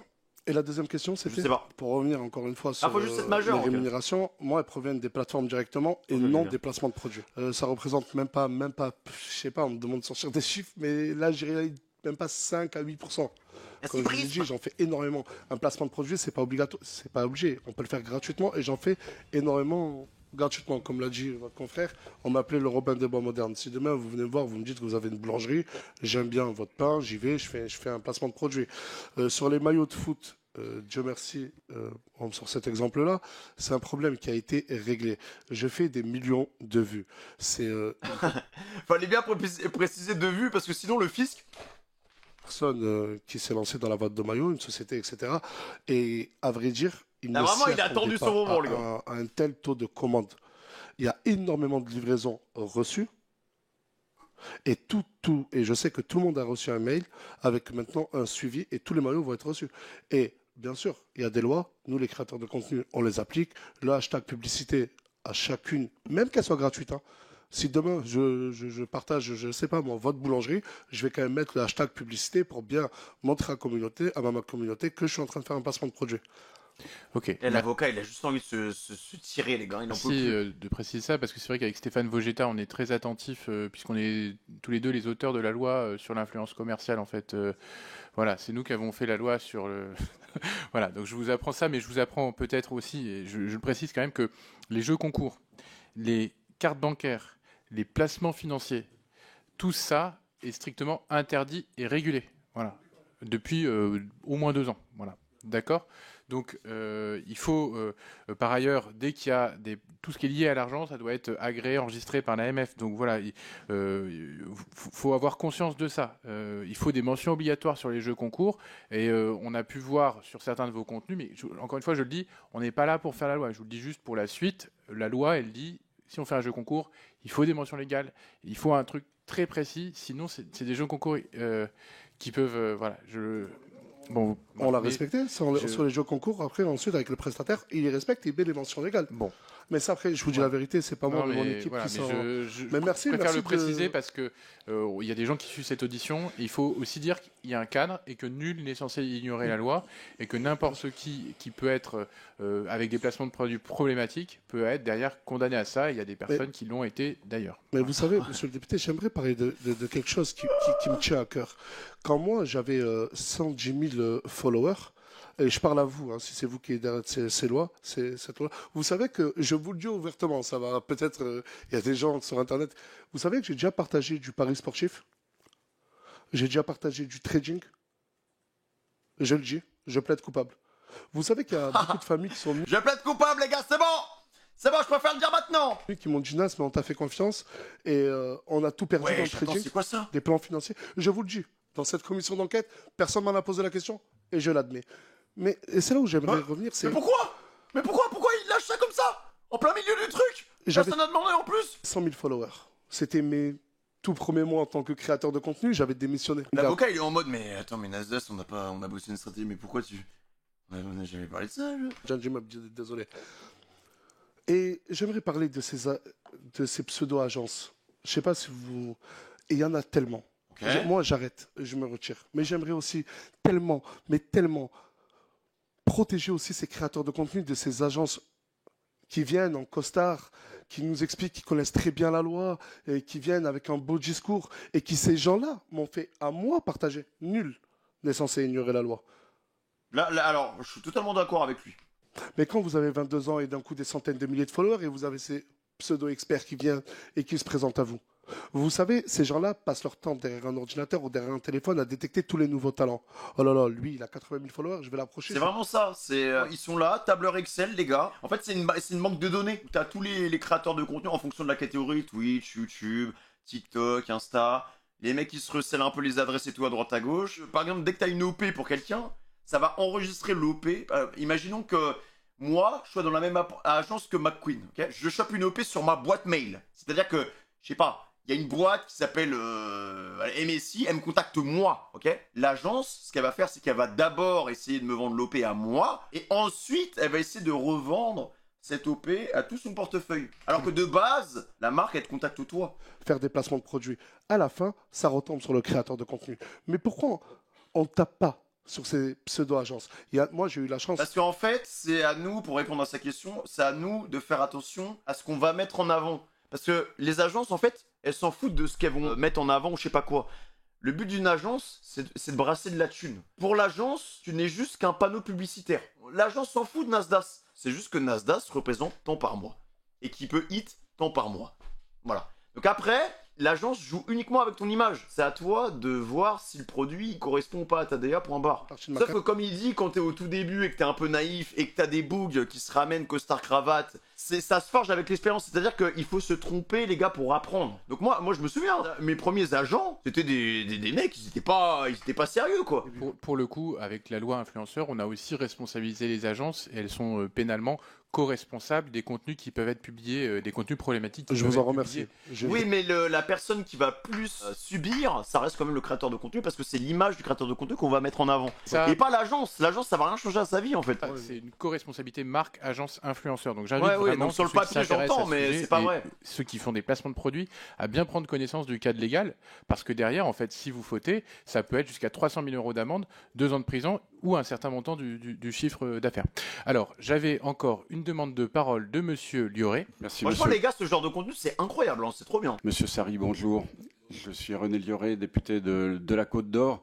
Et pour tout vous dire, un candide des réseaux sociaux, parce que Snapchat ou TikTok, je n'y vais pas. Je découvre aujourd'hui vos 3 700 000 followers sur TikTok et 9 millions sur Snapchat. Au-delà de 9 millions Snap, incroyable. Bien sûr, des gens qui vous suivent, vous avez une particularité, c'est que les gens désirent vous voir. Et ça, c'est pas le cas de tous les influenceurs. J'ai noté au début de notre entretien... vous avez cité un cas, bon, il y en a peut-être d'autres, mais c'est quand même pas la majorité, de jeunes qui quittent la maison à 100 km et les parents qui vous téléphonent pour vous dire gardez-le. D'autres qui viennent dans votre quartier en vous disant ici je suis bien, je suis en sécurité. Ma question, moi, c'est qu'est-ce que vous représentez pour ces gens-là, d'autant qu'il y a des majeurs, hein, vous avez parlé de gens de 25, 30 ans, 35 ans. Qu'est-ce qu'ils attendent de vous comment on devient de Nasser Sarri à Nasdaq, voilà. Et comment vous vous positionnez, vous, quelle est votre image, quelle est l'image que vous donnez à ces jeunes, qu'est-ce qu'ils attendent de vous? Ah bah là, faut aller au Mont Bio beaucoup, les gars. Hein. C'est comme si je vous pose la question, qu'est-ce que vous attendez de moi? Et même vous savez même pas. Même vous savez même pas ce que vous attendez de moi. Juste passer un bon moment, quoi. Écoutez, je pense que c'est les personnes qui sont là-bas, eux qui ont regardé mon contenu, ils savent que j'ai filmé mon quartier, que je filme mon quartier. Et vous savez que mon quartier, c'est un petit cocon familial où tout le monde s'aime bien, tout le monde rigole. Et là où j'ai eu mes torts, c'est de montrer que le côté positif de mon quartier. Donc tout le monde croyait qu'en venant, en arrivant là-bas, ça allait être bien au top parce que tout naturellement, j'essaie de cacher le côté néfaste de mon quartier parce qu'il y en a. Il y a des cons partout. Et ces personnes-là, quand elles viennent, je vous parle à cœur ouvert sur des témoignages, je leur dis mais pourquoi vous venez me voir? Ils me disent on veut passer 24 heures avec toi, on veut... Aujourd'hui, c'est malheureux, mais énormément de jeunes, je pense, rêveraient de devenir influenceurs que députés. Il y a même un député qui a dit c'est sûr, les gars. Non, mais ça c'est évident. Je suis désolé, avec tout le respect, mais il y a même des députés, on se demande ce qu'ils foutent là, quoi. Réalité. C'est une réalité. Beaucoup de Français... Il y a une étude qui est sortie il n'y a pas si longtemps que ça. C'est 1 Français sur 2 ne connaît même pas le député de sa ville. C'est une réalité. Et même le peu d'images qu'on voit, tu sais, quand ils sont là tous ensemble, la plupart du temps, les gars, c'est vide. Hein. Je vous dis, on dirait, nous, quand on était en 6e... et qu'on n'écoutait pas le prof, frère. Aujourd'hui, être influenceur, ça ressemble à rien. En tout cas, ça tire pas une image de sérieux, en fait. C'est ça le truc. Mais beaucoup de créateurs de contenu, beaucoup d'influenceurs sont basés sur Dubaï et montrent ces gratte-ciel et montrent ce mode de vie luxueux. Et moi, comme vous avez dit, je suis accessible. Si on veut voir Nasdaq, on a juste à prendre un train et aller voir Nasdaq. Et quand ils viennent, je le dis clairement pour les jeunes même qui sont au foyer, je représente un symbole de renaissance pour eux, d'une meilleure vie et surtout d'un meilleur avenir.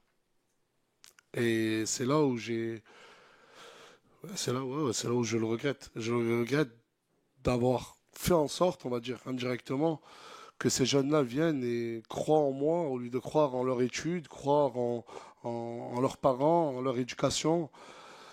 Mais c'était pas voulu en fait. Moi, je voulais juste montrer une bonne image de moi-même et de mon quartier. Et à la fin, ça s'est transformé en fléau de jeunes qui venaient pour me demander clairement Nasdaq, on veut avoir une meilleure vie. Ouais, c'est ça en fait. Et je vous le jure que... Ça le considérait comme un super-héros. Tous les moyens. Et c'est énormément choquant. J'ai pu en aider. Jusqu'à en faire des burn-out. Jusqu'à être hospitalisé. Mais j'en ai plus la force et aujourd'hui... C'est pour ça que j'ai pris cette décision il y a 3 mois de prendre du recul et d'arrêter les réseaux sociaux et de revenir avec une meilleure optique. En tout cas, je tenais à vous féliciter pour les lois que vous avez sorties. Je n'étais pas au courant. Vous faites avancer le métier et merci à vous. Mieux vaut tard que jamais, on dira. Monsieur Delogu, je crois que vous aviez une question. Merci beaucoup, monsieur Nasser Sarri. Juste au-delà du fait que je pense que vous êtes extrêmement bien apprécié par la population en France. Vous êtes quand même aussi beaucoup critiqué, beaucoup montré du doigt.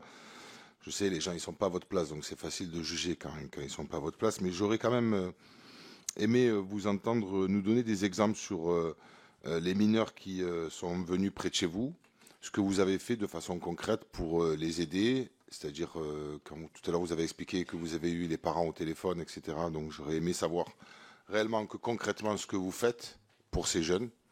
C'est quelque chose qui est valorisant, je pense, pour vous. Et ensuite, le maire qui est donc du Rassemblement national de votre quartier, j'aurais aimé savoir justement si par rapport à cela, c'est-à-dire au fait qu'il y ait des adolescents qui viennent dans votre quartier, s'il a mis par exemple des salles à disposition, des équipes pour pouvoir les recevoir et les renvoyer chez leurs parents, ou est-ce que de la part des services publics, il n'y a eu aucune main tendue. Voilà, ça c'était mes deux questions. Merci beaucoup. Pour répondre concernant le maire Louis Alliot de la ville de Perpignan, à ma connaissance, non, il n'a rien mis en place. Et même au contraire, on est déjà passé à la télé quand j'ai essayé de mener des actions sociales pour distribuer des burgers. Même si j'avais pas fait la demande d'autorisation, il venait une trentaine ou une quarantaine de policiers. Non, on est sur toutes nos actions sociales et sur tout ce fléau de jeunes qui vient. Je me retrouve vraiment seul. Vraiment seul. Heureusement que certains policiers viennent et me tendent la main pour m'aider, pour me dire écoute Nas, si tu as des jeunes mineurs, n'hésite pas à appeler ou à faire le signalement. Mais concernant la politique de la ville, non, je ne reçois aucune aide. Et sur tous les mineurs qui viennent, écoute, moi je vais pas mentir, je vais vous dire la vérité, c'est soit on prévient les autorités compétentes, ou soit c'est une minorité, hein, parce que c'est énormément de cas. Des fois, on a peut-être 80 jeunes qui viennent. Pas mineurs. Des fois, c'est à 20 ans, on est encore jeune. Hein. Mais... ah ouais, c'est chaud. Hein. Il y a des fois, je les prends, je vais leur acheter une tenue, des habits, je vais leur acheter une paire de chaussures, parce que beaucoup viennent avec des chaussures trouées. C'est une pauvreté incroyable. J'ai pu voir... je leur achète des habits, je leur fais prendre une douche. Rien de grandiose, hein, mais j'essaie vraiment d'aider... et aussi des personnes malades. Parce que ça, depuis tout à l'heure, on n'en parle pas, mais j'ai aidé énormément de mineurs qui viennent, par contre, eux, avec leurs parents, où on a pu financer des opérations directement ou indirectement. Okay. Mais bon, ça, apparemment, tout le monde a oublié de le dire. Aïe, aïe, aïe, aïe, aïe. Juste, moi, j'ai le regret, j'aurais plus... Mais par contre, ça se vide dans la pièce, non? Bon, je sais que là, on n'a plus le temps, mais j'aurais aimé qu'on parle plus de l'algorithme, TikTok, etc. Je m'étais préparé sur ça. Non, mais on peut prendre un peu de temps. Toutes les questions ont été basées sur Nasdaq. Et j'ai vraiment l'impression que les 45 minutes, ou même plus, n'ont servi à certaines personnes que pour attaquer Nasdaq. Je vais finir mes propos. Ouais, et puis après, on passera. Je vais vous poser j'ai des questions. Je sais que. Bon, je ne sais pas si. Il y a eu plus de monde quand c'était Nasdaq. Je ne sais pas si beaucoup sont venus. Parce que c'est vrai que les mecs, il y a des députés. Voilà, on le voit. Il y a les députés qui sont venus, ils ont posé leurs questions, ils sont taillés, frère. Ils sont même pas restés jusqu'à la fin, genre. Le personnage Nasdaq, beaucoup sont venus pour faire avancer les choses. J'ai tous les reproches du monde. On peut tout me faire. Je vous regarde droit dans les yeux et vous avez raison. Vos questions, vous avez raison de les poser. Il est où l'autre là qui a fait la glissade là? C'est légitime, c'est vrai. Mais est-ce moi je pensais vraiment qu'on allait aussi parler de l'algorithme, des algorithmes TikTok, etc. On va en parler. Mais ça fait plus de 45 minutes. Oui, mais sauf que vous êtes le dernier, donc vous avez le privilège, si vous avez encore quelques minutes, de pouvoir rester avec nous. Si vous voulez en parler. Allez, ton bonus, allez, on y va. Oui, si vous le souhaitez. Bah oui, voilà. oui. Donc, vous souhaitez reposer une petite question, mais après, je poserai la mienne. Oui, une petite question et surtout une réaction, parce que, en fait, quand je vous écoute, et très sincèrement, il n'y a pas d'offense, il n'y a pas de piège, il n'y a pas de ceci ou cela. Moi aussi, je viens d'un quartier extrêmement sensible. Et en gros, on n'est pas là pour dribbler les uns et les autres. On est là surtout pour comprendre, pour accompagner, pour faire évoluer les choses. Okay. Donc tout à l'heure, c'est la raison pour laquelle je parlais de poison et d'antidote. Bien évidemment, j'aime bien quand il parle, lui. Pas du rôle social que vous pouvez avoir dans les quartiers, et notamment à Perpignan, c'est là d'où vous venez, et il y a beaucoup de choses que vous avez fait sur place, et j'en disconviens absolument pas, et mes collègues, c'est la même chose. Cela étant dit, il y a d'autres réalités que vous ne pouvez pas nier, d'accord, et qui impactent. Et c'est pour ça que j'ai posé la question de l'impact de votre viralité, parce que c'est la réalité, cette viralité-là. Donc il n'y a pas de Nasdaq, pas Nasdaq, ça aurait été quelqu'un d'autre, ça aurait été la même chose. Ce n'est pas une question de Nasdaq, c'est une question simplement de viralité. On ne va pas poser la question, et vous l'avez vous-même dit tout à l'heure, vous parliez de, à l'époque, quand j'avais 100 000 followers. Aujourd'hui, on n'est pas du tout dans les mêmes taux, dans les mêmes quantités de personnes qui vous suivent. Et il y a des choses qui sont positif, certainement, j'en doute pas. Moi, j'ai pas Snap, donc je ne peux même pas vous dire. Moi, je me base uniquement sur les travaux qui me sont remontés. Mais encore une fois, ici, c'est une commission d'enquête, en fait. On n'est pas en jugement, on n'est pas en train de... Justement, c'est ça le problème, c'est que c'est censé être une conversation. Mais là, on aurait dit, franchement, les gars, sur les 3 qu'on a vus, là, ça ressemblait plus à un tribunal qu'à une commission d'enquête. En train de poser des questions pour essayer de comprendre vraiment comment fonctionne. En fait, il y a des députés qui sont dans l'optique de la commission d'enquête, donc pour faire avancer les choses, et il y a un vrai travail collaboratif, tu vois, comme la meuf qui était sur Skype et tout, ça c'était une vraie question et tout.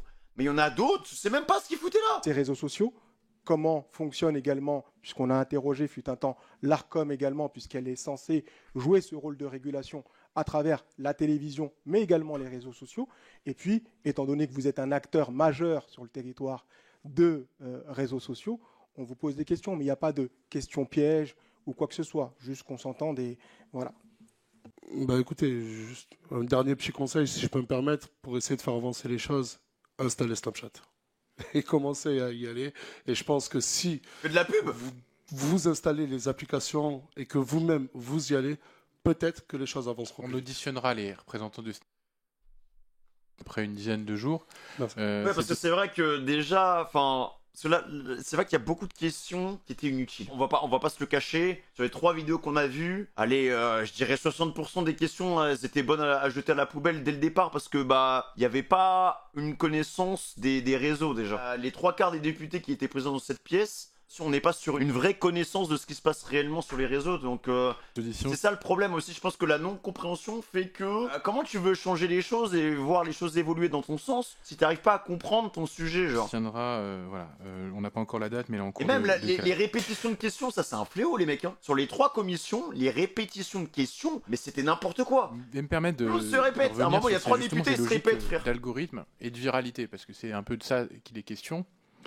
On Est-ce perd que du vous temps pour diriez rien. que le mécanisme des plateformes, la manière dont ça rémunère et la manière dont aussi en fait, l'algorithme va pousser des contenus choquants, encourage finalement des vidéos où on peut voir de la violence, des insultes, de la misogynie? Est-ce que c'est ça qui rapporte le plus finalement? Qu'est-ce qui rapporte comme type de contenu? Non, les gars. Wesh, je vous remets la question ou pas? Non mais c'est n'importe quoi. Est-ce que vous diriez que le mécanisme des plateformes, la manière dont ça rémunère et la manière dont aussi en fait, l'algorithme va pousser des contenus choquants, encourage finalement des vidéos où on peut voir de la violence, des insultes, de la misogynie?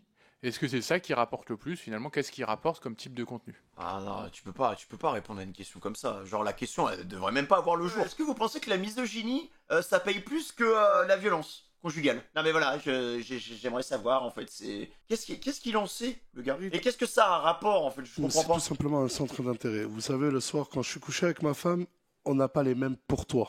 Vous savez ce que c'est les pour toi, je suppose. Sur TikTok, ma femme a ses propres pour toi. Elle, c'est tout ce qui est bébé, tout ce qui est maternité. Et moi, c'est tout ce qui est foot et jeux téléphoniques. Vous voyez? Mais pour répondre en toute sincérité, je vais le dire, ce que vous appelez de misogyne, de violent, etc., nous, on appelle ça des dramas. Sur Internet, sur TikTok, c'est des dramas. Demain, je le reconnais, je le dis, je l'ai constaté, un drama fera largement plus de vues qu'une vidéo qui explique, je sais pas moi, qui explique comment fonctionne une commission d'enquête, par exemple, oui. ou la loi influenceur. Oui. Et donc ça rapporte plus d'argent de faire des dramas que de faire de la pédagogie. Mais totalement. Mais après, ça, tout dépend du centre d'intérêt de la personne.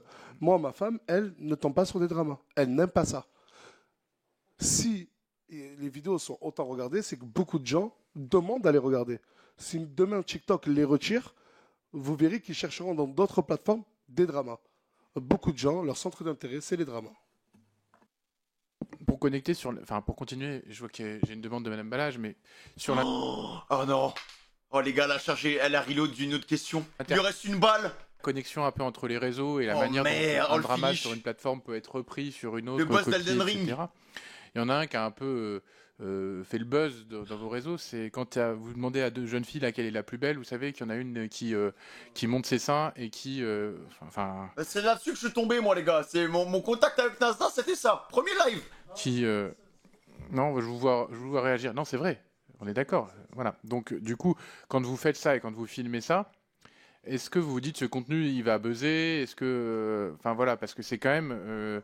pour le coup, ça a buzzé et ça a fait des millions de vues pour des gens et ça a rapporté de l'argent quand même. Il y a de l'argent derrière tout ça. En tant que bon père de famille, je suis tonton de beaucoup de neveux et beaucoup de nièces. Et je n'ai pas envie que mes neveux et nièces, le lendemain, quand ils se réveillent, ils voient la poitrine d'une fille qui était à mes côtés. Ça, c'était sur une plateforme qui s'appelle Twitch. C'est une plateforme de live en direct. On est avec nos vidéastes. Personne, je le dis bien, personne, j'ai fait serment de ne pas mentir, s'y attendait. Et c'est pour ça qu'on a directement coupé le live et on a remis un live 5 minutes après et on s'est excusé et on a supprimé toutes les rediffusions possibles dans l'instantané. Mais ça, c'était pas volontaire. En fait, tu peux pas contrôler le comportement des êtres humains, quoi. Malheureusement, ce n'était pas voulu de ma part, loin de là. On peut dire que je mets en scène et tout, mais pas de là à m'accuser que la personne qui a montré ses seins, c'est moi qui lui ai demandé de faire ça, même si personne ne m'en a accusé. Mais malheureusement, je dis bien malheureusement, on était en TT sur Twitter. Bah oui, mais c'est trop tard. Est-ce que vous avez des éléments supplémentaires que vous souhaitiez ajouter sur le fonctionnement de l'algorithme? Non. Ok. Madame Bala, j'avais une dernière question et puis on mettra fin à cette audition. Oui, alors peut-être pour repréciser ce que vous appelez drama, ce sont des épisodes de harcèlement moral ou physique qui peuvent avoir lieu sur les réseaux sociaux. Quand on parle de personnes qui présentent plusieurs vulnérabilités, je ne parle pas de simplement vos contenus, mais quand on dit drama, c'est une manière de banaliser des actes de violence physique ou psychologique qui existent sur les réseaux sociaux. Ce ne sont pas des dramas, ce sont la répétition de propos à l'encontre notamment de personnes qui présentent des vulnérabilités, notamment des jeunes femmes. Mais je voudrais aussi... Pourquoi est-ce que... Alors, je suis pas d'accord avec elle. Maintenant, le terme drama... En fait, le terme drama a évolué. Là, elle parle vraiment de drama, enfin de choses graves. Mais le terme drama, maintenant, on l'utilise pour tout et n'importe quoi. C'est-à-dire que Squeezie, il va sortir un nouveau GP. S'il n'y a pas Maxime Biaggi qui n'est pas invité, drama. Le terme drama est utilisé à n'importe quelle sauce. Mais après... Au moment... Mars qui ken son doudou à 12 ans, bon, est-ce que c'est un drama? Non, c'est pas un drama. Genre, où il y a des propos qui sont, par exemple, un enfant noir qui a été qualifié, je crois que c'était en avril, mi-avril, le 15 avril, de Banania sur votre plateforme. Un enfant noir qui a été qualifié publiquement de Banania, ce qui est un propos raciste. Attendez. Je vous préviens quelque chose, toutes les paroles prononcées par un parlementaire dans l'enceinte de l'Assemblée sont couvertes par l'immunité parlementaire et non susceptibles. Oui, bien sûr. Immunité? Quoi? Ils ont une immunité là? Non, mais attends, c'est un total d'immunité si ça fait une glissade en pleine commission. Bon, de toute façon, c'est... On a ce propos qui est raciste, qui est publié sur vos réseaux. Okay. Un autre moment, et là vous parliez tout à l'heure d'une scène le 2 avril sur la plateforme Twitch. Je le rappelle, votre plateforme Twitch qui est interconnectée avec TikTok, etc., notamment vos lives. Donc vos lives étaient bien sur la plateforme TikTok. Est-ce que, à un moment donné, quand vous êtes dans cette banalisation des processus de harcèlement, notamment à l'encontre de jeunes filles, est-ce que vous vous souciez de la santé mentale des personnes qui interviennent, que ce soit dans la vraie vie ou dans des mises en scène, des personnes qui interviennent dans la production de vos contenus et également dans les personnes qui peuvent les voir? À travers ce contenu, de ce que vous appelez le drama, qui est en réalité la banalisation de la violence, vous êtes en train de contribuer à la banalisation de cette violence qui a en cours ensuite dans la vie réelle. Vous le faites en réel, mais c'est aussi dans des familles qu'elle peut se produire parce que vous leur donnez une forme d'imprimatur. Ok, je vois. Je vois la question. Vous savez, un couple qui se sépare, c'est un drama. Pas besoin d'avoir un harcèlement. Demain, je ne suis plus avec ma femme, je l'annonce, c'est un drama. Moi... En fait, la vraie question de fond, c'est... Les gens sont juste pas éduqués, en fait. Voilà. Si ça part en harcèlement, en truc et tout, en soi, c'est juste quelqu'un qui raconte une histoire. Donc certes, c'est un drama. Mais pourquoi ça prend des proportions comme ça? Parce que les gens sont pas éduqués. Michou Elsa, les gens sont 1000 fois plus impliqués dans des histoires qui ne les concernent absolument pas que dans leur propre relation. Et si les gens mettaient autant d'efforts qu'ils avaient mis dans la relation Michou-Elsa, mais pour leur propre vie, je pense que les gens auraient moins de problèmes. La définition d'un drama, désolé si Non, c'est c'est pas vrai. la bonne, mais si demain je me sépare de ma femme, c'est un drama. Maintenant, je vais. Ah, et laissez-moi juste après répondre. Est-ce que vous pouvez, parce que je sais que bon, vous êtes couverts ici, on peut insinuer tout, accuser tout, et vous On craignez pose des rien. questions, monsieur Sarri. D'accord. Non, l'accusé, c'était pas une question. Attention. Vous pouvez répéter ce que Fares, le vidéaste, a dit à ce jeune-là? Vous pouvez me le répéter? Il a insulté de Bagnagna, il lui a dit tu es un Bagnagna? Alors, moi, j'ai pas parlé de ce monsieur dont vous prononcez le nom. Et j'ai évoqué Oula. un acte qui s'est déroulé le 15 avril. Je ne vous pose pas la question sur cet acte précisément. De la même manière, je vous demande de ne pas contourner la question qui terminait mon propos. C'était, avez-vous conscience que vous contribuez à la banalisation du harcèlement physique ou psychologique? Vous prenez soin de la santé mentale des personnes qui interviennent dans votre vie là. Ce sont mes deux questions et elles sont simples et je vous demande d'y répondre. Ok. Ben, en fait, avant vos questions, vous portez des accusations. Vous dites, j'ai le droit de répondre, j'ai le droit d'être libre de... Là, je comprends. En fait, le seul souci, c'est la formulation de la question. Parce que c'est vrai que la première question, c'était plus agressif que la deuxième question. Là, elle a vraiment nuancé ses propos, tu vois. Est-ce que j'ai le droit ou on doit me dicter ce que je dois dire? Non, mais alors moi je vais vous dire, parce que je viens de regarder la vidéo en question. Mais j'ai pas pu placer 4 Non, mais vous allez pouvoir y quand même répondre, mais je dis juste que dans la vidéo, la personne qui est à côté dit ramener un banania. Voilà. Donc c'est hyper important de remettre les choses dans leur contexte. Voilà. Sinon, c'est ça. Cette même personne-là qui a subi un harcèlement que vous défendez aujourd'hui. Cette même personne-là. Donc si là, Monsieur le Président n'aurait pas remis les choses à leur place, il aurait peut-être mangé une deuxième vague Il y a d'harcèlement. quand et même de quelqu'un menaces de qui mort. dit ramener un banania avec un Non, petit non, garçon mais vous noir. savez ce que c'est. Oui. Vous savez ce que c'est le banania? Alors dites-nous. Ah, vous savez pas? Dites-nous. Peut-être qu'on n'a pas bien. Chocolat chaud. En fait, cette personne-là, mais faut regarder la vidéo. Vous l'avez vu la vidéo ou pas? En fait, cette personne-là, c'est un jeune qui s'appelle Amadou, qui est un créateur de contenu avec RFK. Il a 6 ans. Il est adorable. Hein. Et moi, je n'étais pas présent dans la pièce quand ça s'est passé. Comme vous, pas comme certains peut-être ici, j'ai regardé la rediffusion. D'accord? Je n'étais pas présent. Et quand j'ai regardé la rediffusion, il y avait du champomis, je crois, posé sur la table. Et le petit Amadou voulait en boire. Vous voyez, Et lui, il a dit non, c'est comme de l'alcool, ça ressemble à de l'alcool. Il a dit, ramenez-lui du banania, en parlant du chocolat. Ouais. Je suis pas trop sûr, là. Ouais, bénéfice du doute, hein, écoute, hein, c'est... Qui est aujourd'hui accessible partout à Leclerc. Et il a fait ensuite une vidéo où il s'est excusé, où il a dit qu'il ne connaissait pas le passé, tout comme moi. Je suis pas né avec... Elle porte des accusations. J'y réponds, elle me dit, je me défile. Non, attendez. Mais moi, qui me protège? Moi, j'ai pas d'immunité, moi. Excusez-moi, monsieur Sarri. Vous avez répondu sur le point que vous estimiez devoir préciser sur la question du contenu très important, des propos. sinon il allait subir un autre harcèlement. Madame, je crois que la question de Madame Balage était plus large que ça, Madame Balage. Là, donc là, il essaie de rattraper sa députée. Et travaillez vos questions en amont, parce que sinon, c'est juste gênant, en fait. Je vais la répéter pour la 3e fois. Est-ce que vous avez conscience que votre contenu participe à la banalisation de processus de harcèlement physique ou psychologique? Première partie de la question. Deuxième partie de la question, comment... Bon, première partie de la question, tu lui réponds, tu dis oui, mais c'est pas de ma faute. Si les gens se comportent comme des abrutis, c'est ça le problème. Et par contre, tu peux répondre à ça en lâchant fréquemment des messages contre le harcèlement. Tu peux pas contrôler ce que les gens font. Parce que maintenant, les gens se foutent que pour un oui et pour un non, frère. Vous assurez-vous de la bonne santé mentale des participants de votre création de contenu à la villa, que ce soit la réalité ou des mises en scène, comme vous nous l'avez dit tout à l'heure? Ok. Là, il y a 2 questions intéressantes. Là, pour moi, il peut répondre aux 2. Écoutez, mon contenu, pour moi, en aucun cas, il incite à l'harcèlement de qui que ce soit. Ok. Moi-même, le premier, j'ai subi un harcèlement via mes propres vidéos. Et je peux vous dire que j'ai pas incité les gens à m'harceler moi-même pour une création de contenu. Donc, je n'incite personne à la harceler, personne. Qu'on soit très clair là-dessus. Et la santé psychologique des personnes majeures qui sont chez moi, tout comme moi, il y a quelque chose qui s'appelle l'amitié. Le soir, mais de quand ça vous parlez-vous? Ah, mais elle veut vraiment l'étendre. Hein. Mais parce que, attends, mais il faut être précis. Mais parce que Leïna, elle est partie il y a déjà 4 mois. Si on parle à l'heure actuelle, nous, on n'avait que, je crois, Leïna et une autre personne, mais après, c'est des petits du quartier. D'accord. Vous devez connaître. Alors, oui. Leïna, elle est partie il y a déjà des mois où elle n'est plus avec nous, et même quand elle était là, elle ne vivait plus sous mon toit, tout simplement. Et il y a quelque chose qui s'appelle l'amitié. Quand moi, je vais santé, parce que moi aussi, j'ai une santé mentale. Vous savez, je suis humain, je ne suis pas un robot.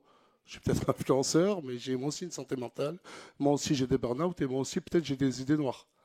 Et vous savez, mes amis se soucient de moi parce que ce n'est pas que des personnages, comme vous dites. On est aussi amis. Et le soir, on essaye tous de se remonter le moral. Donc, est-ce que je contribue à la santé mentale de mes amis qui travaillent avec moi? Oui. Cette jeune fille qui a montré ses seins à la suite de la vidéo sur le live Twitch. Ok, ça fait. Ça, pour le coup, je pense que c'est indéfendable. Enfin, tu peux pas contrôler ce qui se passe, mais wesh, c'est dur, hein. Des millions de vues. Comment est-ce que vous la protégez? Là, en fait, cette question-là est en train de m'énerver, les gars. Comment on la protège?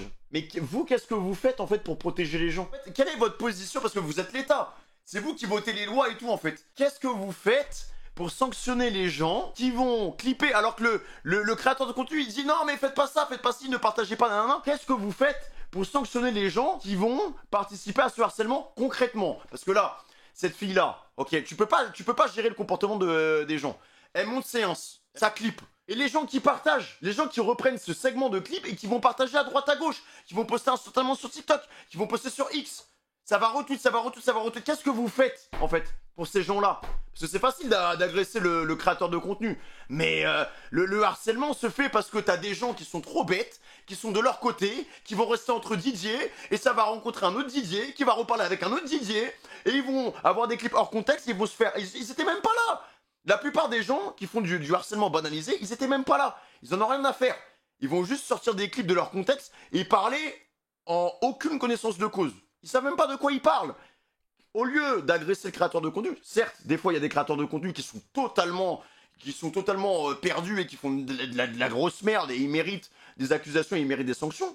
Mais ce comportement-là n'est pas la cause du créateur de contenu. Ce comportement-là est dû à des gens qui sont totalement inéduqués et qui passent à côté de la plaque. Qu'est-ce que vous faites pour protéger nos créatrices de contenu? Vous faites rien. Qu'est-ce que vous faites pour protéger des gens qui débarquent par vagues de centaines devant la maison des créateurs de contenu, qui arrêtent pas de sonner, ou des gens qui se font menacer?